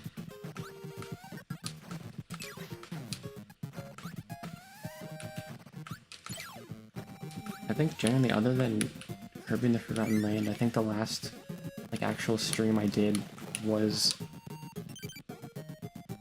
this game, which was a year ago. This cannot be. I told myself a year ago, hey, in like 2 months, I'm gonna have committed to streaming more and have a whole schedule and everything. I streamed less this year, I think. Or technically more, maybe? Because of Kirby? So maybe it was worth the whole goal of streaming more. But like I wanted to do it like consistently. And then I was... What? It just... Why is it rewinding? Wait a second. What? Do I have a rewind button on my controller this whole time? Hold on. Jump. Oh my god, there's a rewind button on my controller. There's a rewind button on my controller and I've been pressing it by accident this whole time. Wait, watch this. Oh, I died? No, I didn't. No, I didn't. I actually lived. Why do I have a rewind button? No fast forward. I'm making bank as a streamer. Man, YouTube's partner thing is so weird. Like, at least Twitch is kind of like, hey, you got, I mean, 50 is still kind of a lot for Twitch, isn't it? But they're like, hey, you got followers, you got viewers, have some cash money. And then YouTube is like, they're trying to be like more of a streaming thing now, but they still make the entire thing based on watch hours, which is like such a process. It's like 4,000 hours, and they randomly take them away from you sometimes. Like, oh, those hours, they don't count. Like, I had like 600 earlier this year. I have 200 now. I don't know where the other ones went. You wrote an essay on the YouTube Partner Program? What was it about? Other than the Partner Program. What happened? I was gonna say what happens in the essay. The plot. My friend wrote an essay on TikTok and got like an A+, and he just pretended to hate it when he doesn't. And it was really funny. You took my hours. You know what? You aren't dumb. YouTube Partner Program for like streaming focused stuff is so weird. Cause like, they're trying to say like, hey, come to YouTube and stream for us. We're really cool and we're not Twitch. And it's like, I think YouTube is probably, the way I always thought of it was like YouTube is better for the viewers, but Twitch for a while was better for the streamer. But now I feel like they've kind of been like shooting themselves in the foot with a lot of that, so I don't really know. That's why I tried to do it on both, just to see, but then my computer literally couldn't handle it. Like, it's already struggling on just YouTube. I tried Twitch and YouTube at the same time, it stopped. Like, the game wouldn't run. All about how it ruined job security. Like, with inconsistency damage. Yeah, because they don't, like, they don't give you, like, a clear, like, it's not like a job normally where it's, like, they give you a list of things not to do, and then you just don't do them. YouTube is, like,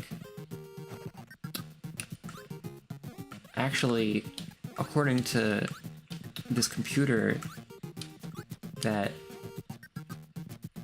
just made some numbers up, it just rolled some dice, you actually broke 50 laws in 7 countries, and you get 0 money.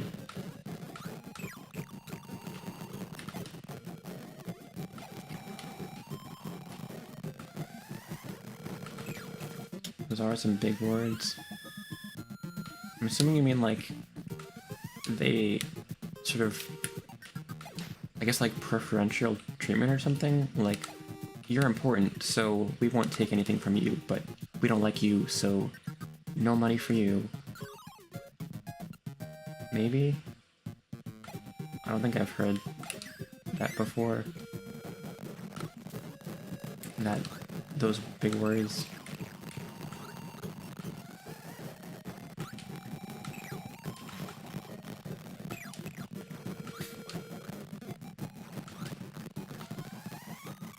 They are just kind of taking, like, sort of trying to let the computer do all the work, I guess, in terms of, because I see this all the time from literally everyone.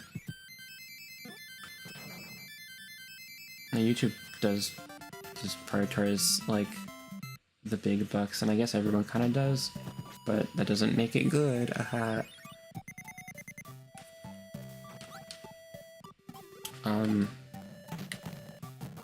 Yeah, they have this whole thing, like, YouTube is like the video sharing site for anyone can just post whatever they want, but now you literally can't do that because everything is a business, and everything's about what's gonna make money, even if you're not monetizing it yourself. Like, I don't even have partnership in my, like, the animation I made, the one that I finally posted in, like, August or September, is like, it got copyright claimed, even though the song is actually, like, specifically okayed to be used for things under, like, as long as you're not monetizing it. But now it's like, everything is like, oh, does it violate this copyright thing? And it's like a whole thing where it's like, they can't risk, I don't know, because I feel like YouTube, well, I don't feel like, because I think we all know, like, YouTube used to just be like, you can like post what you want and just have fun, but now it's like, you have to, like, I don't know, strip things down, I guess? How do I put it? Like, the things that YouTube won't get mad at you for. How users unconsciously generate revenue for YouTube by posting non-monetized content. Like how they don't monetize their own stuff, but YouTube gets money anyway.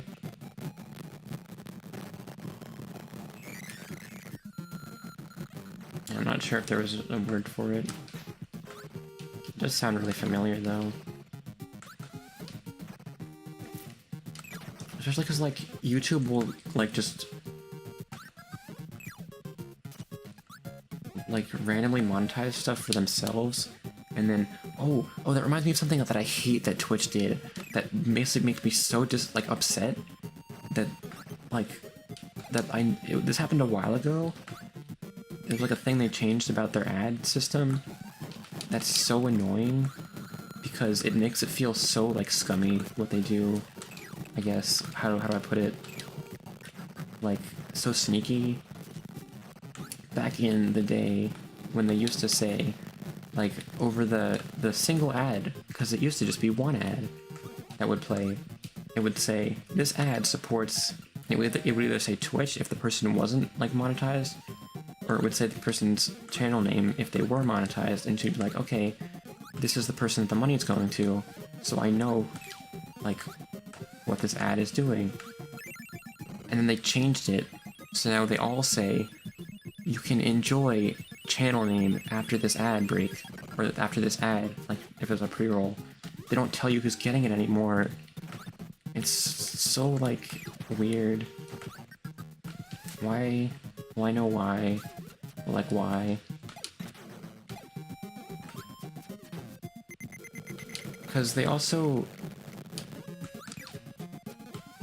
like, just the way that they, like, do that stuff now, and especially because it's, like, literally a consistent 3 ads every time now, and the way they force their streamers to, like, I think partnered specifically, where you're required to either, like, throw a bunch of pre-rolls at everyone every single time they refresh the stream, or have, like, mid-rolls every hour, and they don't, like, both options are kind of terrible, so you're literally just forced to, like, make the experience worse for your viewers just for the heck of it. Yeah. And it's like, isn't there a new thing that they just came out with? I saw people posting about it, like, last week, I think. That was like, hey, run this many ads, and we'll give you, like, 2 cents and a lollipop. All while they're just raking it all in. Yippee.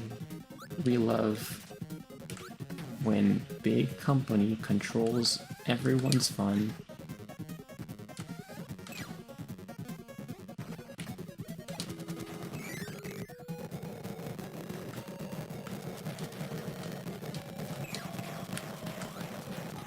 And yeah, like, thinking about how YouTube at one point was just like, like, post whatever you want, and you can do whatever, and then it was all like, the whole made for kids thing was such a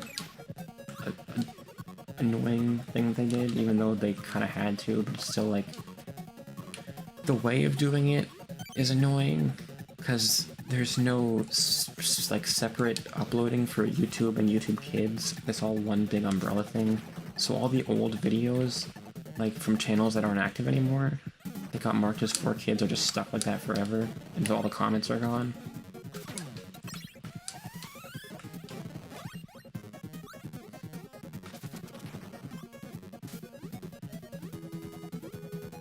But yeah, now it's all just like, we can't make money off of this copyrighted thing, so you can't include this copyrighted thing. Which is lame.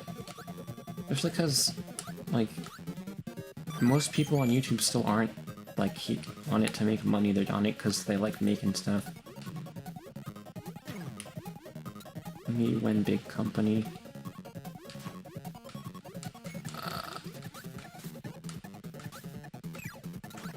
Yeah. Also, the whole shenanigans that Twitch pulled like last month, I think. The whole 70-30, more like 50-50. Give us everything you make. No, we will not make the overall numbers go up. We will simply take more because we like to, and it is really cool.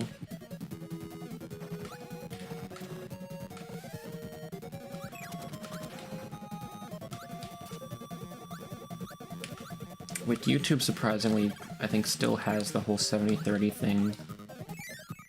Like, streamer gets 70, YouTube gets 30%, I think. But then YouTube is like just a pain to even get into the partner program. Like, unless you're making long form stuff that you know people are gonna watch. It's like there was already the whole thing with animation when they first dropped it, where it's like animators are literally in the trenches struggling out here. Because, like, if ad revenue is based on watch hours, then... Oh, shorts are 55-45. I know there was that whole thing when they were trying to, like, get people into shorts. I don't know if they still do it, the big shorts bonus, where, like, if you make money on shorts, they give you, like, $1 bajillion. I don't actually remember how much it was.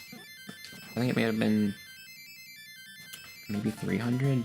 I don't remember if there was a set number. But it was this whole thing, because they really wanted to get people onto shorts, which I used to be annoyed by shorts. I'm still a little, like, iffy about it just because I don't like how they automatically turn, like, square videos into it now, when they weren't originally made as shorts. Like, I wish you could choose, but I don't really mind it, I guess, just because YouTube is already kind of, like, still the video website, so I guess it makes sense. Ginormous. I like saying bajillion, it's just a really big number. Just a real ginormous number. Ginormous number. Which way do I go here?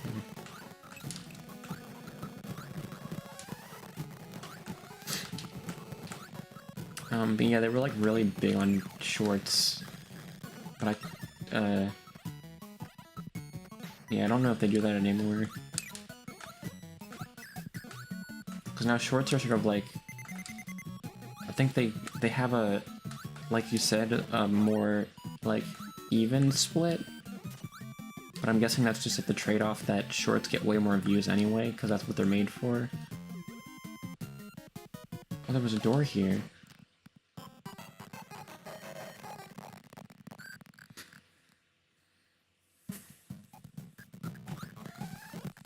But I don't know, because, man, I wish Twitch wasn't such a stinky option now. I think we did talk about this a lot. Yeah, it's the whole thing, like, they want, like, shorts, they just want people to pump stuff out faster, so that they can get more faster, I guess. Where it's like, instead of, like, oh no, not Mixer, we have to go, we're gonna need a time machine. I can't believe Microsoft made a streaming platform, but also I can totally believe it, and also I know why it's gone.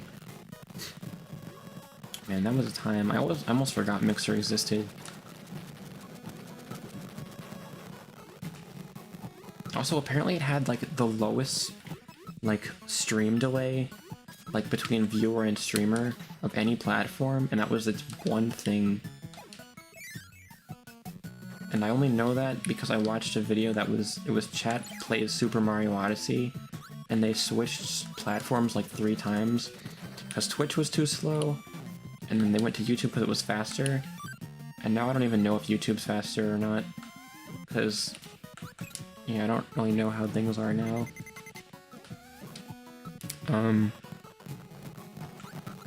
They did have Ninja Fortnite. That was their big thing. That really was a time. I actually forgot what that website looked like. I just remember the logo had an M in it, probably. YouTube is slower than Twitch now. Man. That one extra, like, feature they added to the chat where you can now do a poll, which Twitch has had for a while, really did it to them, huh? Because, yeah, at some point, Twitch was the slow one, and then Mixer was somehow the fastest, which is probably because no one was using it.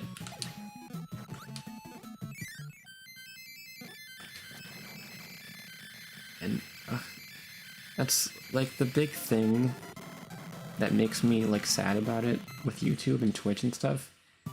I did make a thing a while back that was comparing, like, the pros and cons of, like, using each one.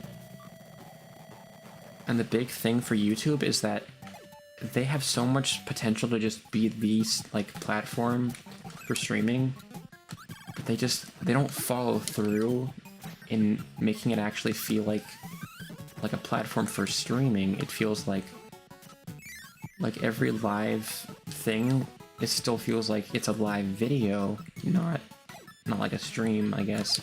They're definitely better at it now. Yeah, like, they're not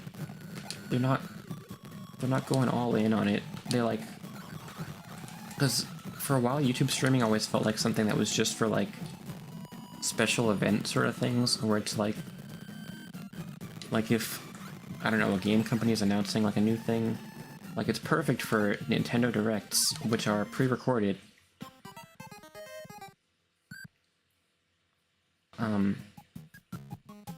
Yeah, like, YouTube could so, like, just be the one. They could be those guys. But they keep stopping themselves because they take, like, I understand that, like, you know, software development takes a long time, but I wonder why, because it feels like they're not dedicating, like, maybe that much, I don't know, resources, maybe, to getting that stuff done. Like, gifted memberships was something they announced over a year ago. They talked about it in October, and it just finally became widespread, like, I think in the summer, if not the fall. And it's not even as good as Twitch's version. It just, everything feels like much more tacked on. And it makes me wish they would just completely rewrite the way the chat works, because it's already such a broken mess. Like, it's already got bad memory issues with the chat, where you literally can't have a YouTube chat open with, like, other tabs, or your computer will just start chugging. And I don't think they've fixed that, because it's still, you know, it's a laggy mess. It loads the pictures in, the profile pictures. The chat, if there's too many people in chat at a time, it just stays, like, minutes behind. Like, I notice this a lot in, like, you know, with, like, big streams like HoloLive streams and stuff. When there's a lot of people chatting, the chat is, like, minutes behind, and you have to, like, go to the top chat, all chat thing to refresh it to get it back up to speed, and it immediately goes back to, like, being behind. And then there's another thing. Why is YouTube so, like, stuck on the whole top chat versus live chat thing? No one's using top chat. There's no point to it. It doesn't filter out anything. I feel like it's just more of a, like, chance to just miss stuff. That's bad. That's bad for, like, actually building a community, or just even talking to anyone.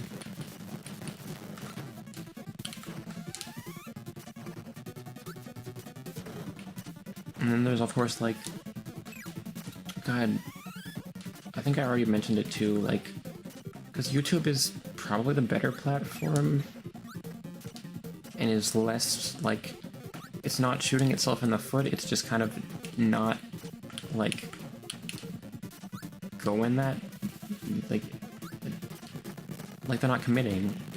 They're just sort of slowly having their own version of something Twitch has already had, and then not going anywhere with it, really. Like, didn't polls just recently get more than 2 options? Something like that. I know there's the Q&A feature. That is also true. I mean, YouTube not being the entire, like, video website for everything is probably a good thing.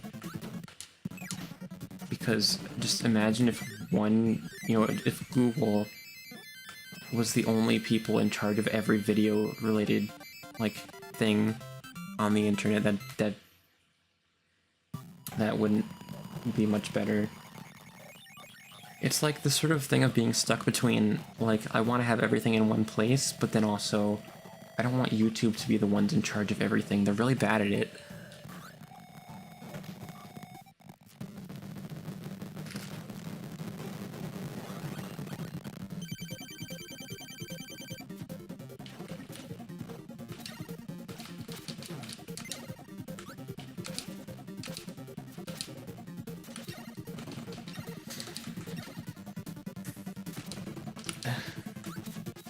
And then there's, of course, the new thing they just did, where now videos, shorts, and live stuff are all different tabs, which is both good and bad, depending on if you like it. Because, like, there are some streamers that I think would prefer if everything was together, because otherwise, like, the default display is just random videos if they mostly stream. And it forces you to change stuff, which I guess makes sense, but, like, it's so weird.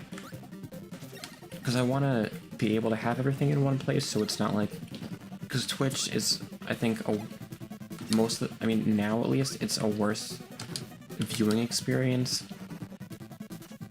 But Twitch is so much better at community stuff, like in terms of the whole community feeling. Like, YouTube has those, like, that thing that a lot of, like, competing companies do with these sort of things, where they add a feature that the other one already has, and then they give it some mouthful of a name that no one wants to say, and it makes it so much, like, less exciting. Like, Twitch, they have raids, and it's, like, really fun. Like, wow, I just got raided, that's so cool. And YouTube, they call it live redirect. That's 4 syllables. Come on. Like, it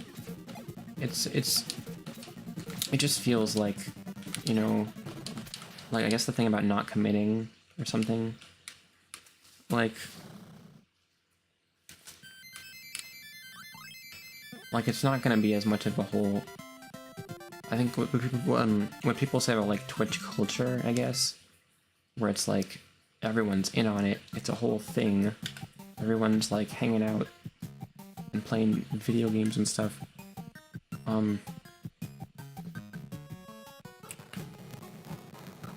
But, like YouTube doesn't really have that at all. They just have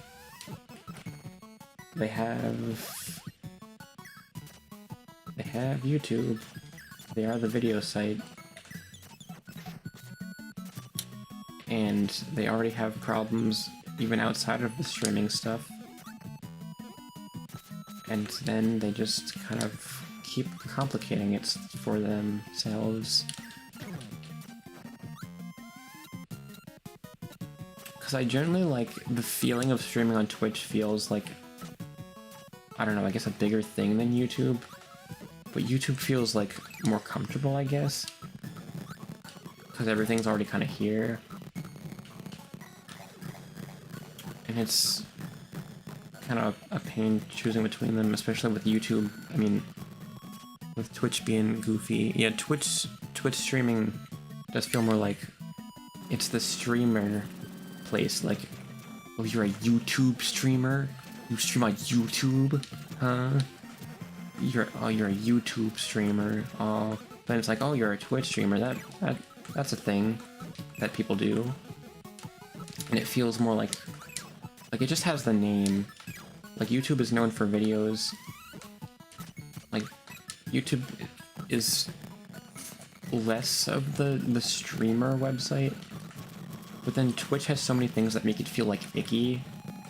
Especially with the unskippable 3 ads, which not even YouTube has. YouTube is still skippable, and it's 2. Which is like, a lot of people say it is horrible for trying to, like, build any sort of community.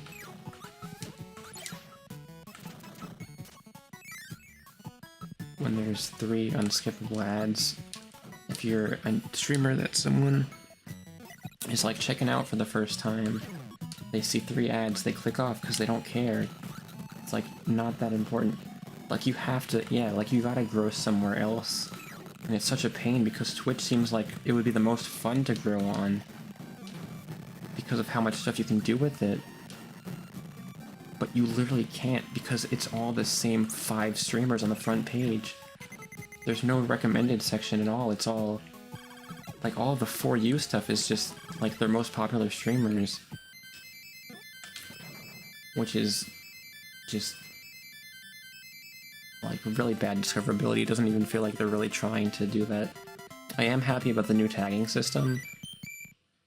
Yeah, that is true. Like, literally the one time I remember, I think I actually did talk to you about this, like, on stream a while back. What was it? Like, I played Mario 64, but since there weren't that many people playing it at the time, like, in that specific moment, someone rated me, like, hey, look at this person with, like, 1 viewer, and the 1 viewer was my friend, and we were just talking.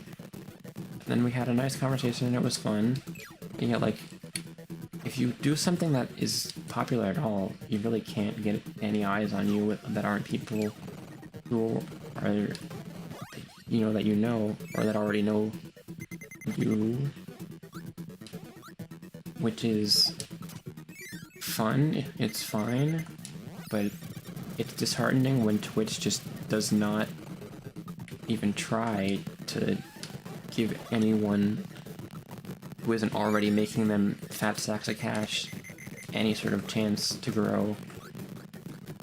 Like, you generally just streaming games, even though it's the thing that they're known for, is probably the worst thing you can do if you're, like, small and trying to grow, because you just, like, people are just gonna watch who they already know, and that makes sense. Like, I already watch the people that I know, but I only know them because I follow them on, like, other websites.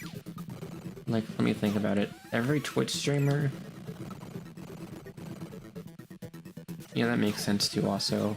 Like, just streaming for fun. But if you're trying to grow, like, you're struggling because there's, like, you don't get a chance. Like, and then there's that on top of, if someone actually even does find your channel, good luck getting them to stick around past those 3 ads. You gotta really pull out the entertainment stops.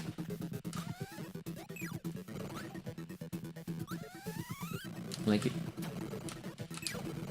I'm pretty sure every streamer I watch on Twitch was either someone who I followed on Twitter before, someone who I already watched on YouTube that then went to Twitch, or, like, someone who got recommended by someone, like, literally word of mouth. Yeah, because, like, Twitch just isn't built for, I guess, like, in terms of the website, there's no layout that makes you want to look for new people. And, like, again, that makes sense to not necessarily, like, I'm gonna scout a new streamer to watch. But there's no recommended section at all that actually recommends genuine, like, things you to be interested in.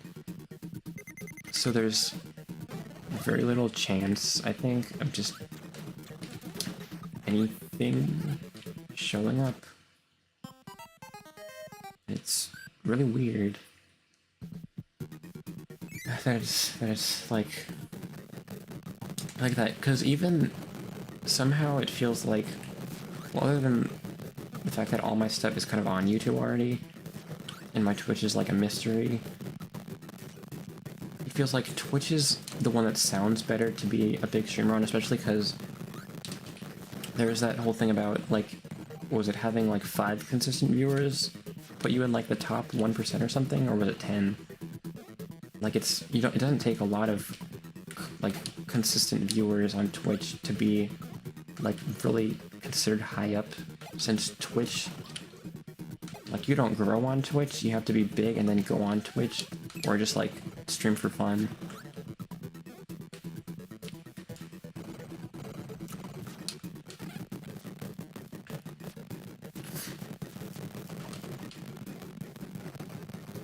Which is also fine, because, like, in this case, it is just for fun, but also, I feel very awkward talking to no one when I'm playing alone. It's just like growing on Twitch sounds better, but it's like the one that really doesn't happen.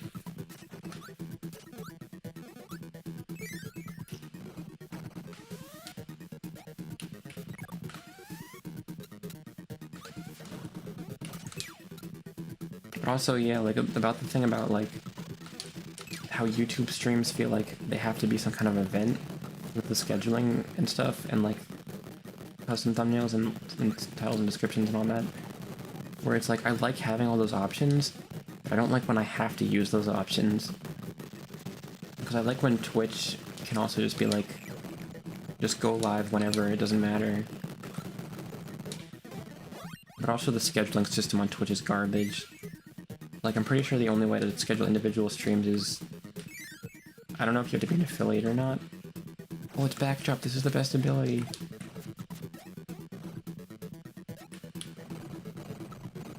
Yeah, like, it feels so, like, formal when you're on YouTube.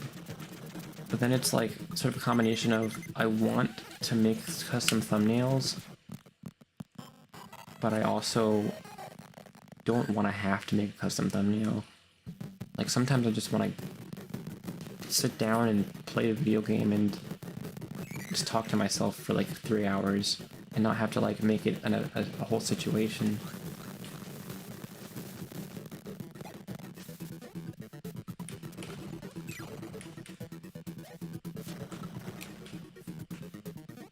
It's like somehow Twitch is the one where it feels like everything is, but also is like completely empty at the same time. It's so weird. Because, like, especially just because, like, even if you are, like somewhere else, and you get attention there first, like, getting people to, like, go out of their way to, like, go to your Twitch on the, like, off chance that you're streaming something they'd be interested in, like, it's still kind of just that doesn't really happen that much.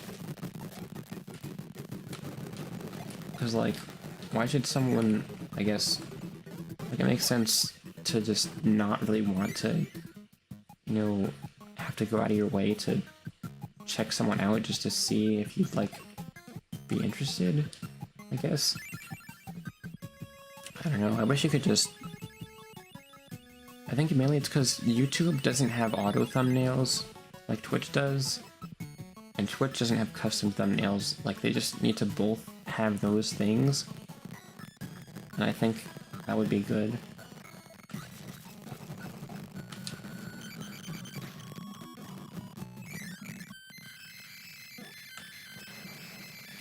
Because, like, yeah, Twitch just feels like the one you can just press the go live button and do your thing. It doesn't have to be a big situation. Like, you can just... And also just having one link at all times is so much nicer. Because YouTube, the closest thing they have to that is because now they have the handles, which I guess is nice, but also annoying because someone took my username even though the channel doesn't exist.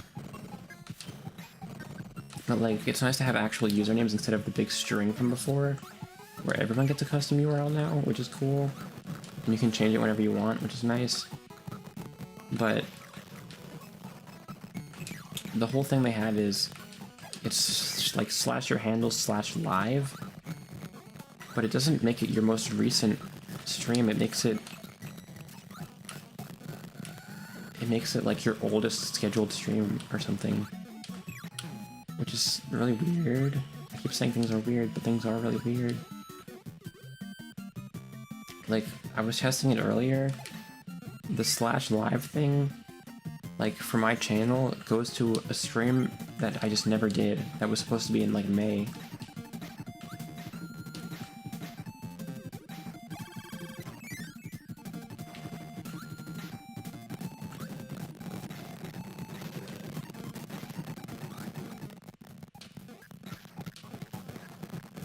And that's why just, I guess, Twitch is the one that feels like it should be the really fun, do what you want one, but it ends up being the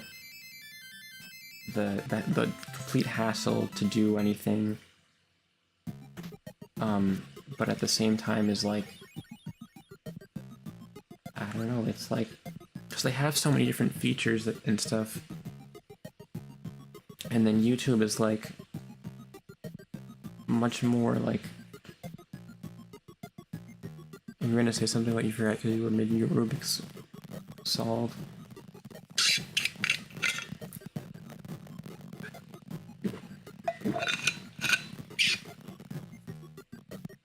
I just totally remembered, well, two things I just remembered. One, I haven't drank water in like 3 hours, so I finally drank something. And two, I solved a Rubik's Cube like once, because I looked it up, and it was in 2020, in the summer, and I never did it again.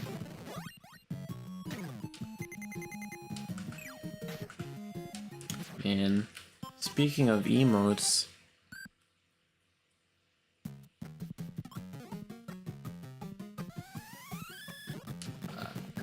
what was I gonna say? Oh my god, we can go to a cubing competition. I can watch and be like, wow, how did they do that? I actually had a friend in 5th grade who was pretty fast. I don't know what the standard is. It was definitely like double-digit seconds, but it was still less than a minute, which was very impressive for 10-year-olds back then. Where he just kind of like banged out a cube, and then we were all just like, whoa, he just solved that Rubik's Cube in like 20 seconds, that's crazy.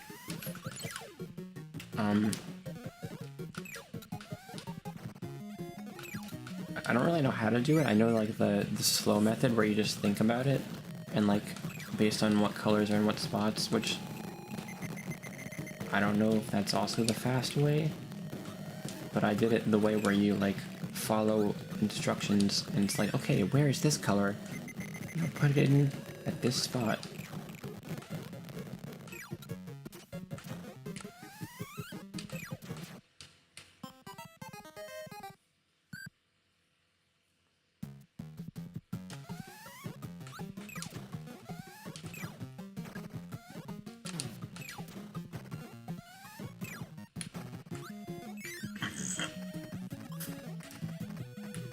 And I was gonna say something just now that I remembered about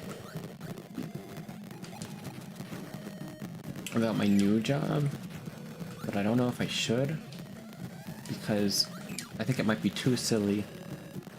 It's like related to like this thing that I went to, like an orientation that I had to go to, like it was a Zoom meeting, and I sat there, and it was something. It sure was a 3-hour PowerPoint presentation.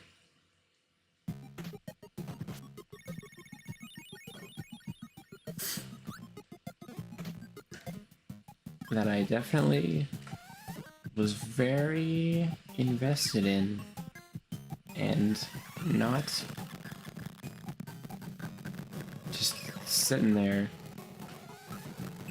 Nope, I was really into it and not into it about sitting and listening to a PowerPoint presentation that was over 100 slides long.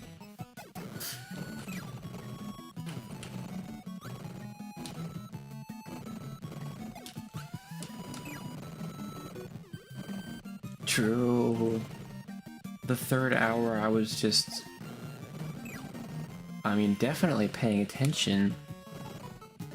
No future employer could possibly be watching because that would be very weird, but also there is no chance that they will somehow find me from this and recognize my voice and be like, "You played Mario 64 during the orientation? I thought you were paying attention."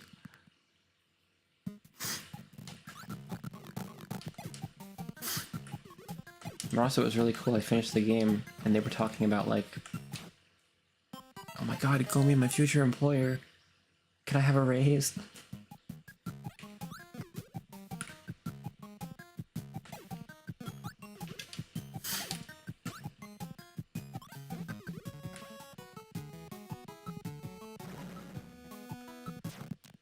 I keep dying in the same spot.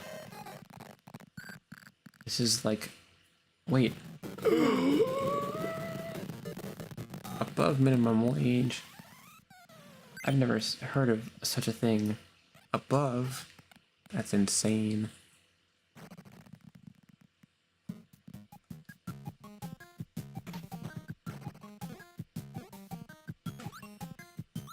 Oh, I didn't realize I was this far into the level already. I'm just gonna run past these. Okay, never mind. Not real. Crash guys.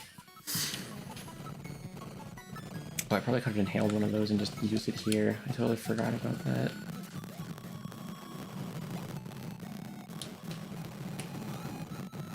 Wait, what? You don't do anything?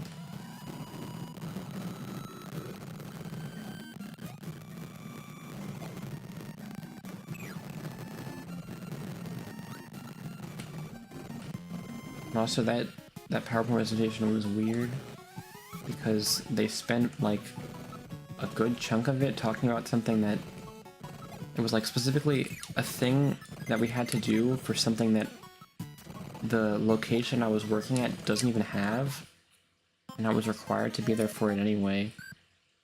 But it's okay, because I got paid for it, yeah. Which makes me feel a lot better about having to sit there for 3 hours and doing nothing.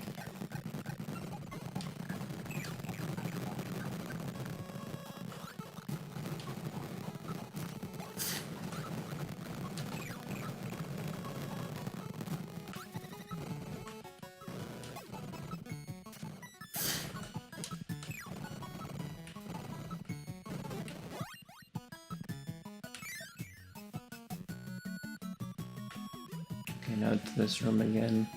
I just have to... I do. Okay. Maybe that worked? Oh no. What if I just...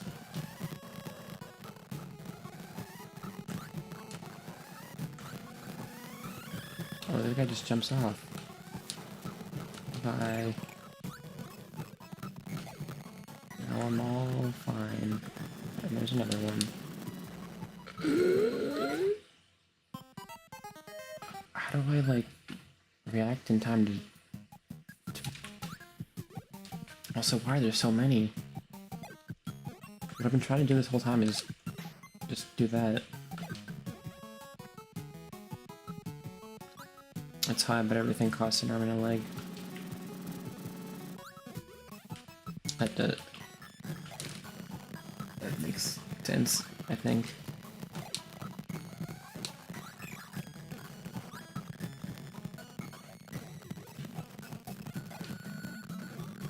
I remember when I went to like book fairs in elementary school, and it would always have like on the back where it's like US $10, Canada $12. And I was like, why are they charging more in Canada? What did they do? Because these were just like little kid books. I was so confused. I'm not doing this one this time. This one hurts me so much. Wait, no, it's a tradition. I have to do this one.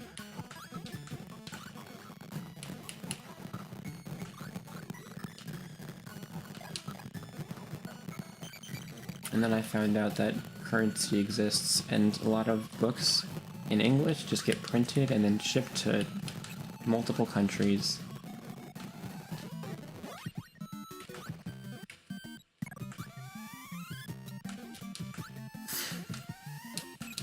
What happened to the...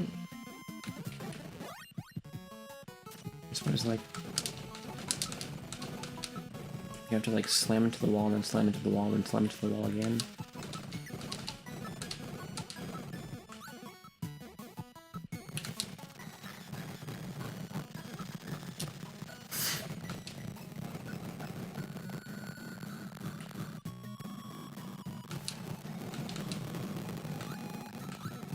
Alright, it doesn't load back in until you walk off. Okay.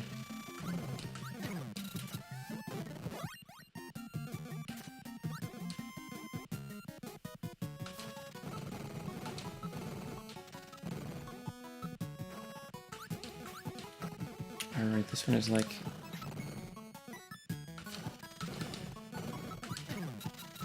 You have to like perfectly run it or something?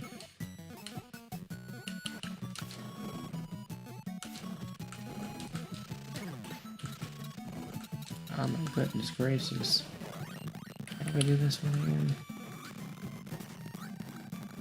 Like, I'm just gonna end up watching a video of it somehow and then find out it's like the easiest thing in the world.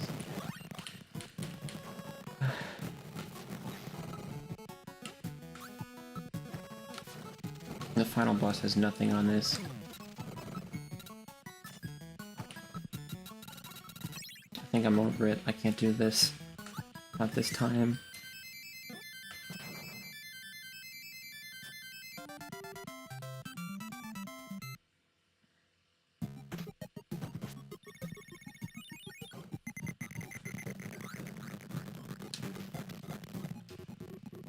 Oh my god, it's Kirby.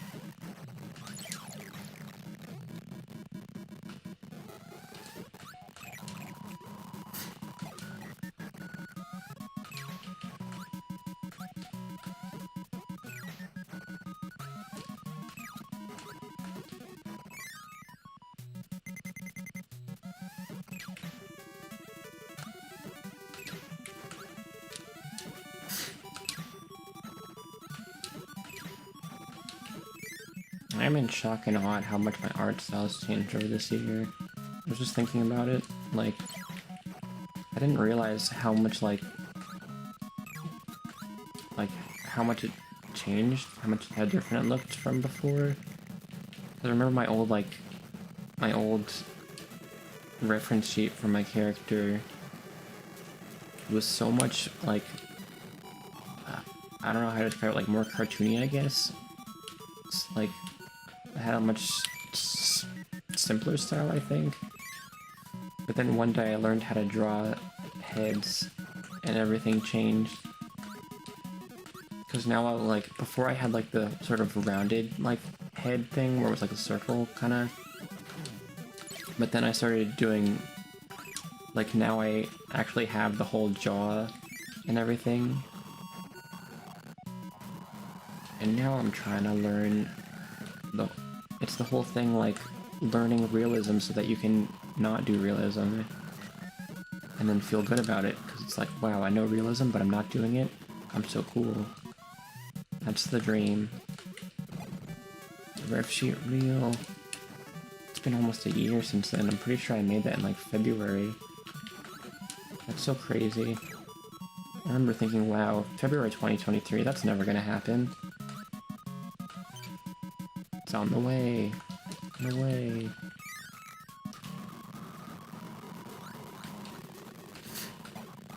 I'm gonna be so cool.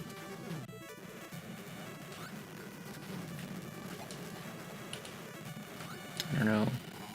I've been like holding off on like finishing my new ref sheet for literally 4 months. Like it hasn't changed like much at all since I was first like, hey, I'm gonna change this. And that was like July, I think. I almost dove off. I forgot this is like a rush of every stage in the Game Boy game.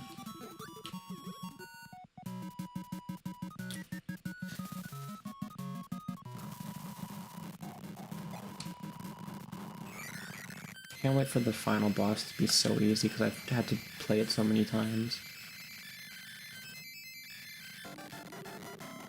It's like, wow, first try, alright, bedtime. I don't know. Is this it? Oh right, I have to fight Deity. I forgot that boss is actually hard.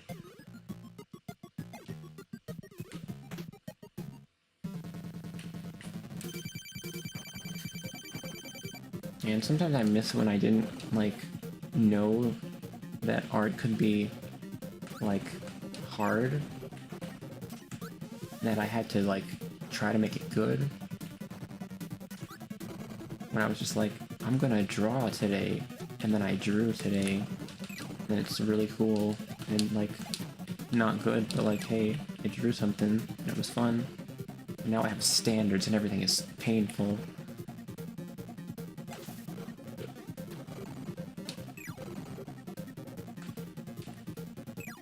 Kirby's art goes hard. Actually.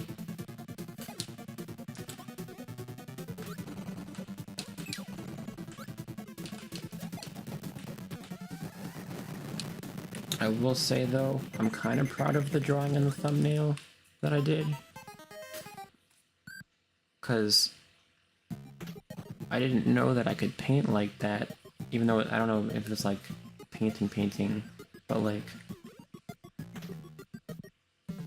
I tried to do that thing that I see people do where it's like paint the lines and then do the colors over it and then do the lines again, where it's like instead of the normal process that I do, which is like rough, then line art, then color, which is like a huge pain. I was like, what if I just do like the thing that like cool painters do, like digital painters? And I was like, wow, that's kind of cool. I want to learn how to render so bad. Thank you for liking the art. But also I love Kirby's art.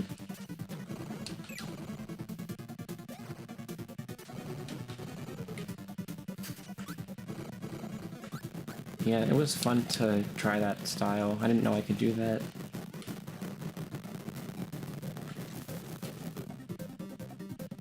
I hope I can learn to do like actual more stuff with that. I was also shocked and awe that I actually finished it, because I did it last night and I was like, there's no way I finished this in one sitting. And then I played Mario Party and somehow it still finished it anyway. So maybe I'll try to do more stuff like that.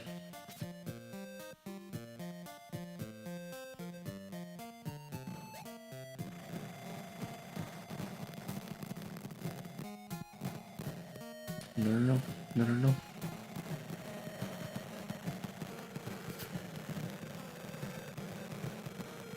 I love this cutscene so much.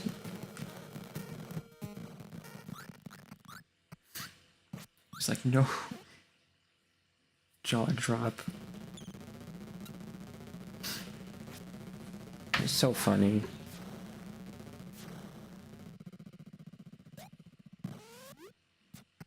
And he just throws Kirby into the sky, and then sends him into the part of the boss that is literally harder than the actual main boss.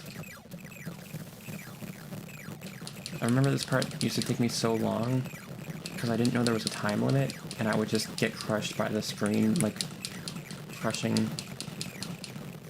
I just ran out of time. And that's also why I wanted to buy those drawing books, because apparently those are, like, highly recommended books that are like, buy this book and you will know everything. And I was like, cool. I didn't buy it yet though, but it sounds pretty good. I read reviews, and also just every art website that was like,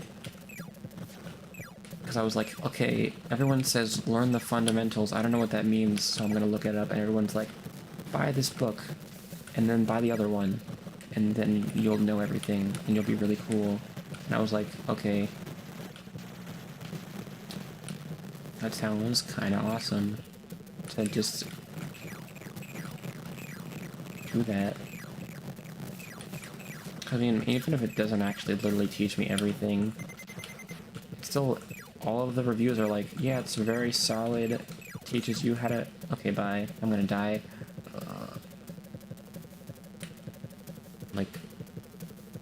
Like, teaches you, like, the how to render one is like how light, like, affects different surfaces, which sounds important. Because sometimes when I go full, like, art brain, I look at, not look at, but just, like, I notice how cloth, or, like, how, like, someone's shirt, like, folds sort of thing looks. And I'm like, people can, like, draw that. That's crazy. But yeah, I am also struggling with that whole lazy to learn fundamentals feeling. Like, that's what I wanted to do. Like, just, I made up a whole, like, I'm pretty sure I have a whole CSP file that's just full of art that I like, that I want to learn how to, like, do the stuff that they did. And then, like, my idea was, like, what if I reference that and sort of replicate it, and then, like, figure out from that what they did. But I just don't really understand how. Yeah, exactly, like, there's stuff that looks so good, and it's so cool, and it's like, wow, I want my art to look like that. How the heck did they do that? Like, I don't know anything about, like, different brushes. I don't know about, like, blending and, like, tones and values and big words. I just know, like, the big basics. Like, I can draw a cube. I can draw a perspective thing. I know how to... Like, I know the constructive parts of, like, drawing a very basic human form, but I don't know, like, proper anatomy and stuff. I just know, like, I know how to make a person shape out of just regular shapes, but I don't know, like, the knowledge, and that's sort of where it, like, feel like a difference, where it's like I'm doing stuff, but I don't really know why. Like, whenever someone says trust the process, I don't know what the process is, and I think that's the problem. Like, whenever I see someone with, like, this, like, crazy rendering, I'm like, where it's like, how did you, like, do that? And I just don't understand, like, where to start, where to even start.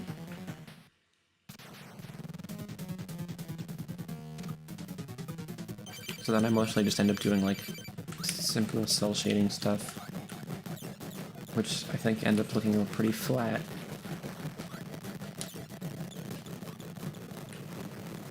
A lot of the time, because I don't really get the forms right, I guess.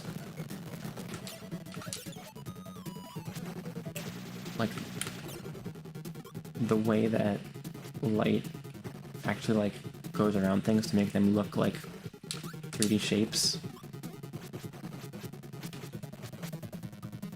is pretty hard, and then also smooth shading to make something look like not a totally, like, mushy mess is hard. because a lot of time when I like try to do some kind of fancy like shading sort of thing, I just end up like it just looks so like smushed together, I guess. It doesn't look smooth or like a solid shape. It looks like just smudged everywhere.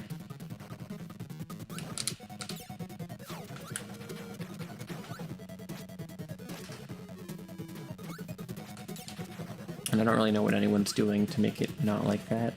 So I'm just here like, dang. I guess I'll just appreciate this stuff without knowing how to do it for now.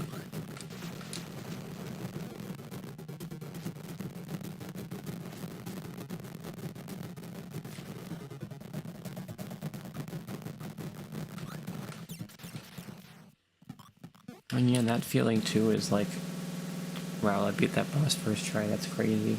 But yeah, like, that's that sort of feeling of like not knowing how you got to the point too that you're at. And then, you know, I feel like you drew Among Us for 3 months and suddenly got good? What?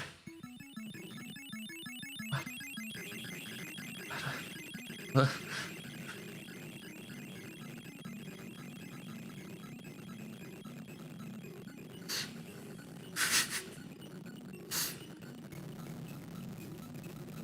I can't believe this. I need to play Among Us right now.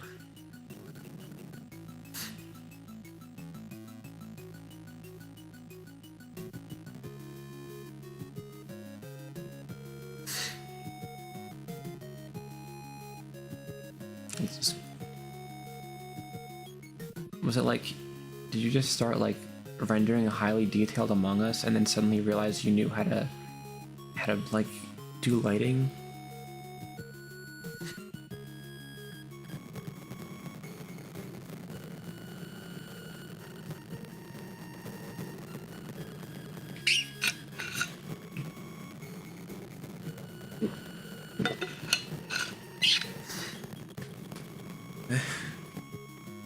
And I wonder if there was a point where I like suddenly just drastically improved, because I feel like I've sort of just been at like this kind of steady pace of like doing nothing for a while and then kind of doing stuff where it's like, okay, it's kind of solid but also pretty simple.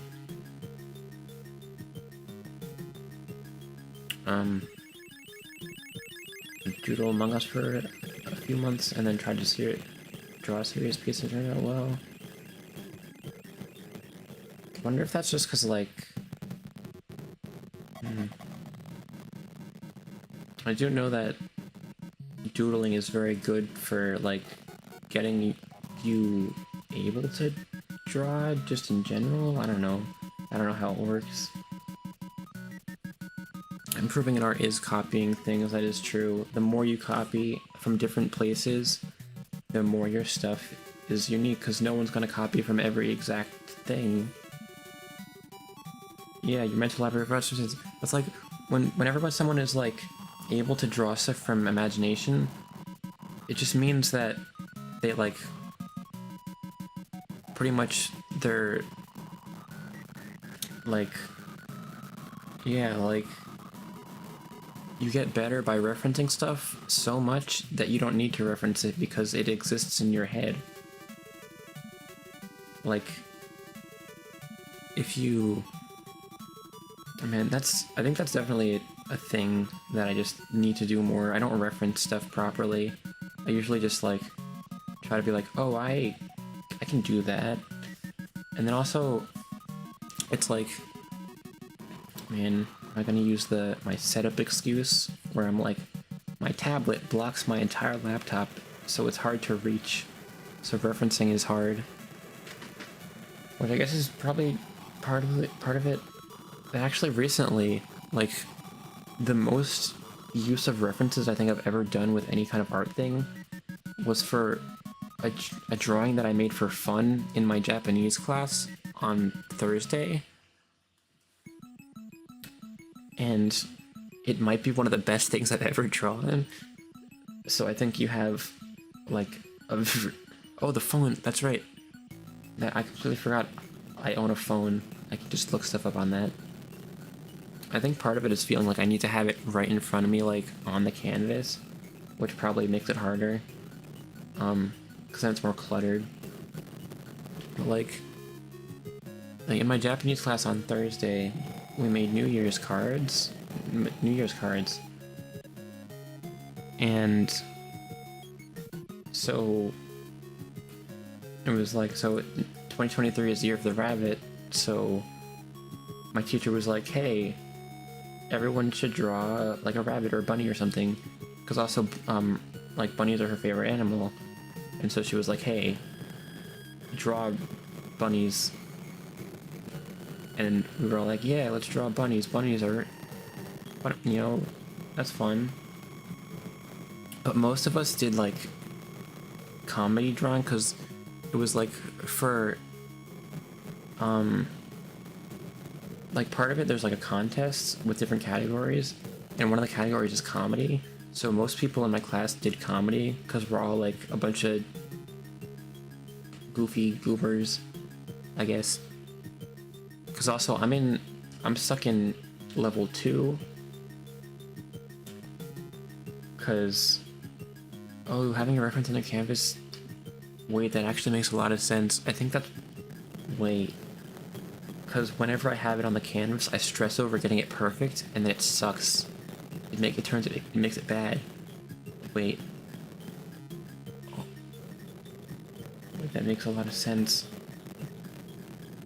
Trace the reference image to get it.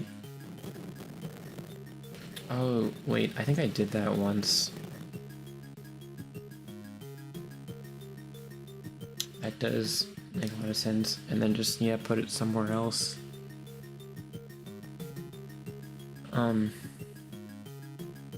Yeah, so in my class we were making New Year's cards, and so we were drawing like rabbits, but like a lot of us were doing like joke stuff. And like there were a bunch of people in my class who are like really good at drawing and like using different references, and I was like, hey, using references, that's like cool, because you can like combine different references to make stuff. And all of a sudden I just went into like full big artist brain and pulled out like all different references for this thing. And I generally think it's like one of the, like, I think probably one of my best drawings, and it wasn't even like good, it was just funny. I don't even know how funny it was, I just thought it was funny. I literally like pulled out like 5 different references, I think. It was like a bunch of different stuff, and it ended up being like, it was like I referenced like a hand holding a bunch of carrots. I referenced another hand that was like pinching like a pencil, and then I replaced the pencil with a carrot, and it was like it was a cartoon bunny head on a really buff human body holding the carrots, and then like eating a single one with like 2 fingers, and then its face was the Pop Team Epic face. And somehow I actually think it turned out pretty good. And it wasn't supposed to be good, and that's what makes it funny and also fun. That was like the most fun I've had with a drawing in like so long. Because I wasn't like stressing over making it like a certain thing. I would just like, let's just do this because it would be funny. And I think that's generally like how a lot of my improvement probably came from, also just like, hey, you know what would be funny? This. And you know what would make it funnier? If I did it and made it good, or as good as I could. Because even like what you said about like Among Us, I feel like a lot of people also say this too with like the VTuber stuff, where I like drastically improved without even realizing it. Like, I've seen my art from like 2020, like mid to early 2020, and like I look back at it and I'm like, wow, this is bad. I was bad for so long. And then, like, my first fan art was also pretty terrible to me. I feel bad calling it bad because, like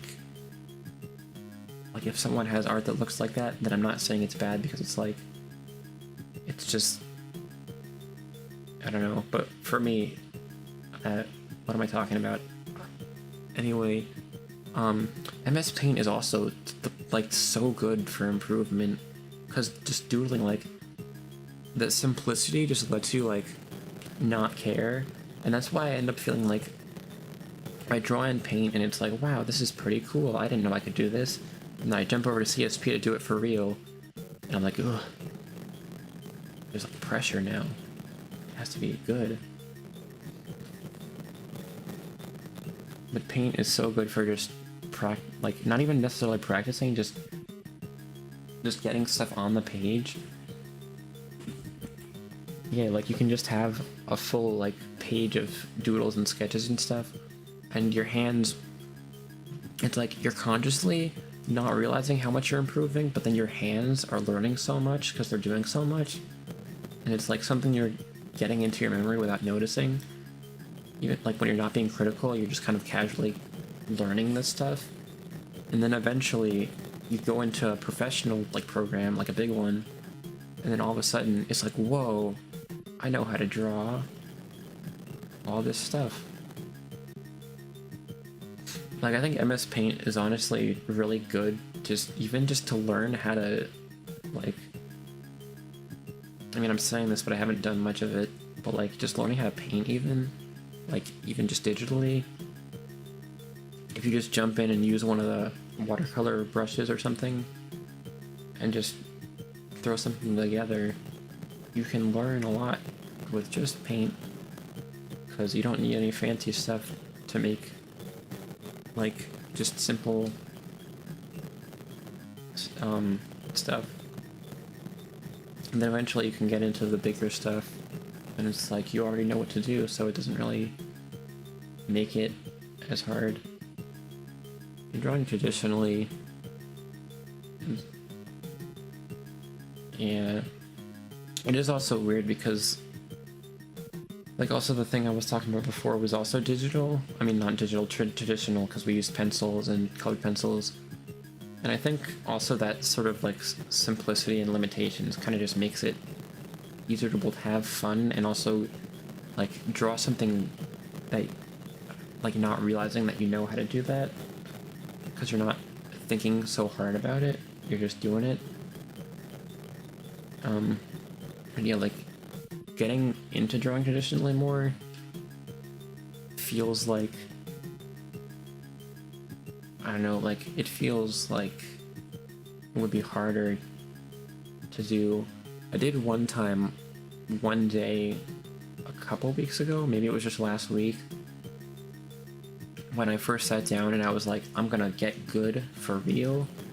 So I just put my tablet away and I pulled out my old sketchbook that I never actually filled up, and I was like, it's time to draw on pencils. I'll get good first, and then I go on digital and I'm gonna be like a pro. I did that once, and then I plugged my tablet back in,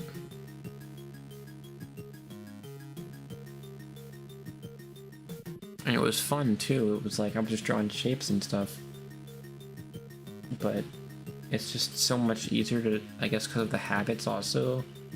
But like,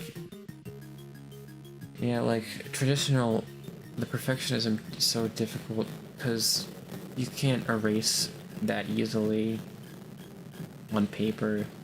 You'll have to like keep going back and hope the eraser gets in the right spot, because sometimes your eraser is like misshapen, so it's harder to see and stuff. And it's like, sometimes the lines don't go away, and it's hard to go all in if there's a chance that you'll have to change something. Where on digital, it's like you just have different layers. And yeah, I also, I started drawing like seriously on digital too. Like, most of my like attempts at doing it for real were all digital. Like, all the traditional stuff, like just pencil, was all just doodling and stuff. Like I used to just fill up like sketchbooks and notebooks with, I used to, like when I was like really little, I used to love drawing in pen and just not caring. I would fill up so many books with like not even like actual drawings, just like stick figures and stuff.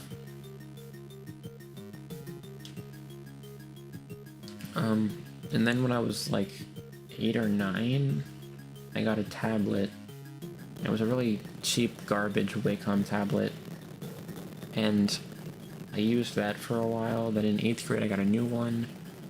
Then last summer, the end of the summer, I bought a display tablet, and gave away the other one. And then I just been using the display one. But then I also have an iPad with an Apple Pencil, so I use that. But I wonder if maybe I shouldn't have bothered getting that. Because, I don't know, it is nice to have, but I kind of don't use it that much anymore. I don't know. I guess that would be a good New Year's resolution. And then also just in general, like, I don't know. I mean, at least for me, I would want to, like, try to do how we should talk more. I should, like, stop being scared to, like, talk and stuff, and, like, talk to you, That would be, like, so, cool, We can, like, draw together, question mark, exclamation point, blushing emoji.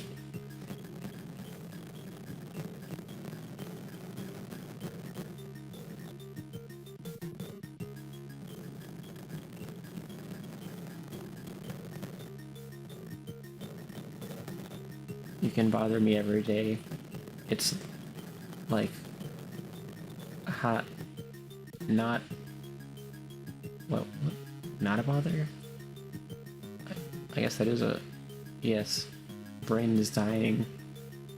1 a.m. Awesome.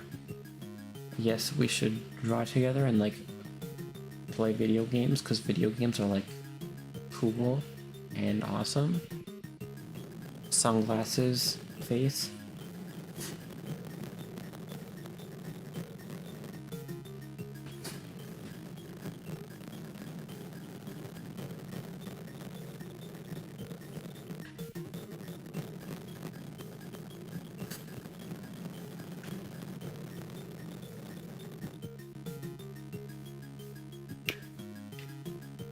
Wow, I think I kind of did finish my New Year's resolutions this year, didn't I?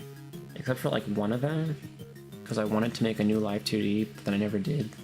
But the other ones, one of them was finish the project, the animation that I did finally finish after, like, 9 more months. And then the other one was talk to more people, which, we're talking right now, oh my god. We, like, didn't even know each other a year ago, that's crazy.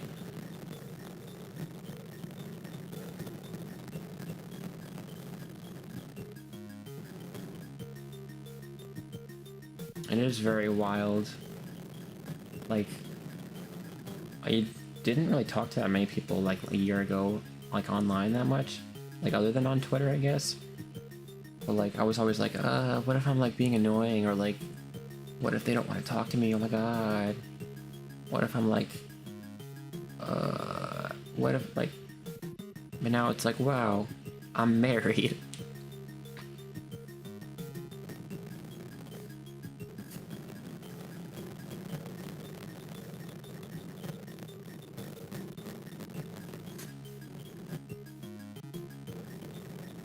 I'm gonna be honest, my model right now kind of creeps me out.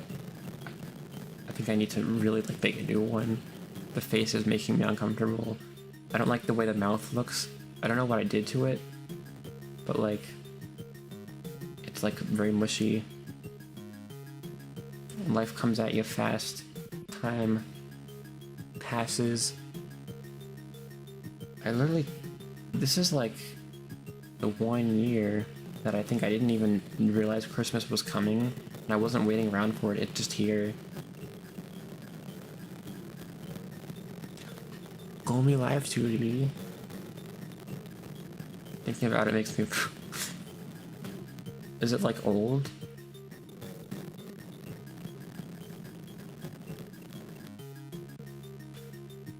God, you don't want to see my original Live 2D, the one I made in December 2020.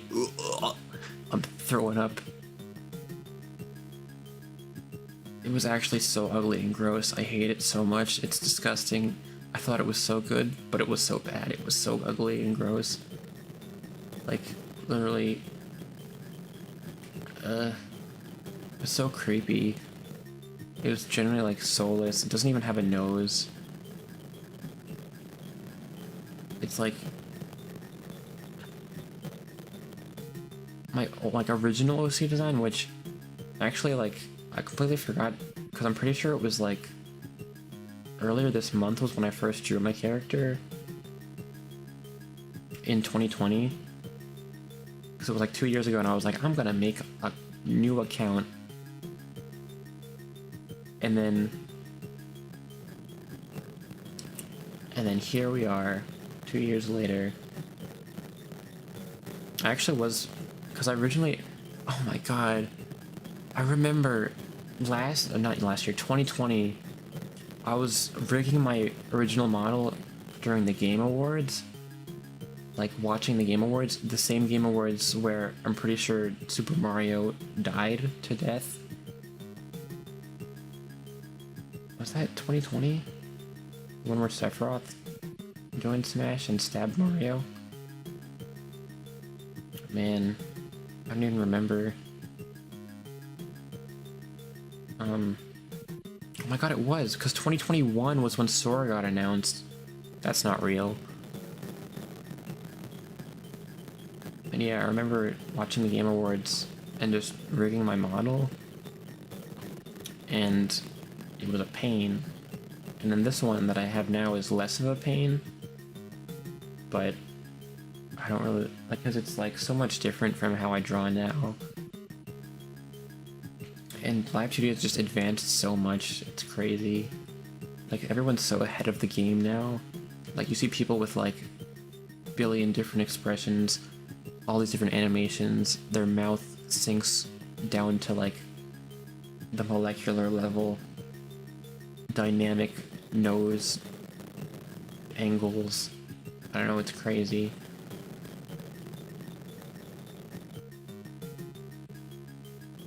And I was thinking back in the day, like, wow, a single custom animation, that would be crazy. But yeah, because I was originally, I wanted to like have like in 2020, when I was first getting into like the whole thing, and I was like, I want to do a wacky, crazy debut in December of 2020. It's been 2 years, yeah.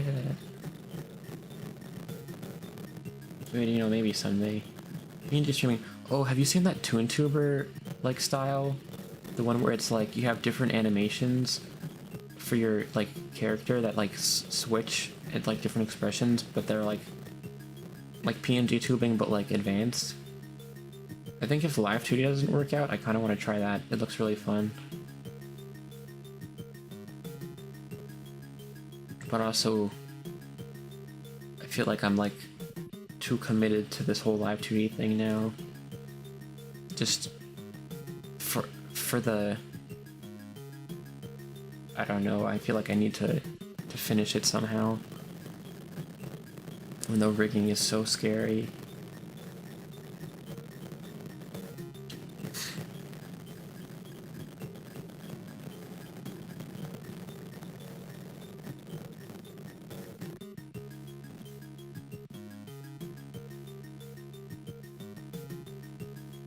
I don't know. I still have to, because especially with PNG streaming is like, because So that's what I used to do without even realizing that was a thing. And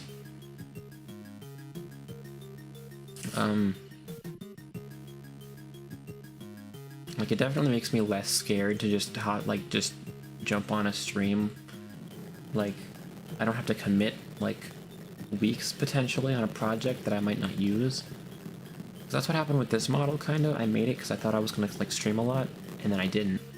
So I made this in 2021, and then immediately after I started that big animation that like I tried to just do all the time. So I feel like with PNGs, it's like I can just draw something and then just have it. So yeah, you can be more silly because Live 2D has its limitations, but at least with PNGs you can just kind of do what you want. You can like have a silly wacky, like you can just kind of throw stuff on. Yeah, because models are so like, it's so much work and it's so expensive if you're commissioning someone else to do it. So it's like either way it's a sink of something, like either time or money. And it's, especially if you want to change something, like, yeah, you're locked into the same thing for a while, because otherwise you're literally just putting yourself, like, in a financial hole, or, like, just a time sink. And that's part of, like, I think with this one that I have now, I kind of made as, like, a, like, I can just update certain pieces of it, sort of thing, where it's like almost like a template, but the rigging is still the same because the head and everything else is like the same. But I didn't really do that, especially because now my character design is so much more different. Like I think with this one, originally the eyes and the hair were completely different, and I changed them, and also I added the pointy tooth, and I added the nose, because originally this one didn't have a nose either.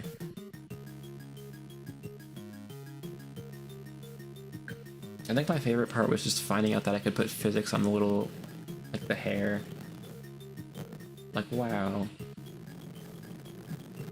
Because that's the one thing about PNGs that, unfortunately, we don't have, which is no physics. So sad. I can't make my hair flop around.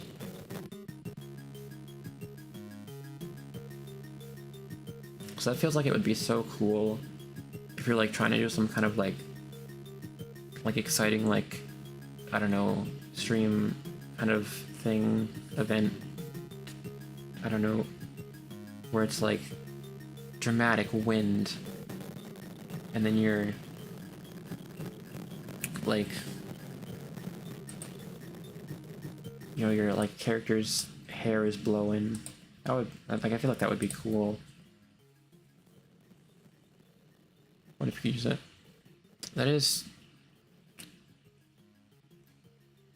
Oh wait, yeah, you actually can do that, can't you? I actually don't even know what the...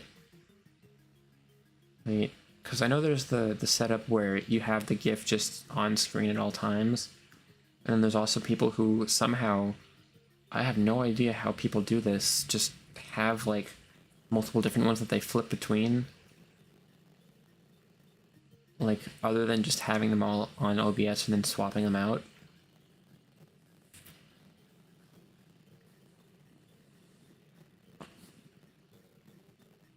Because I remember one time back when I was like before I knew about Live 2D at all, and I just had like an MS Paint GIF, because I literally drew 2 drawings that would just like loop just in MS Paint and just slap them on top of each other, and it was literally just like my character at the time just kind of bouncing up and down.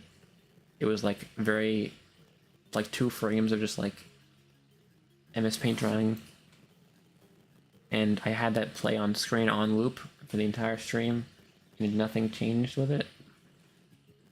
And you know what, I think I actually revolutionized streaming, because you know what?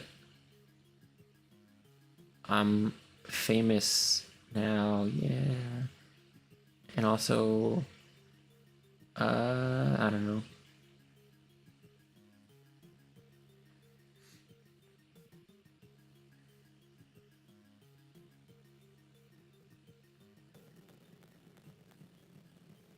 It just feels like everything's sort of like advanced so much now. I don't know how, like, I remember when learning Live 2D was like a crazy thing. Oh, you're gonna go. Okay. Good night. Merry Christmas. Also, yeah, I need to sleep too. It's very late. Good night. Bye. Yeah, bother me. Yeah. Okay, good night. I'm gonna end stream also because I finished the game. Yeah. I asked for wireless earbuds. I'm gonna be so cool. Yeah. Okay, goodbye.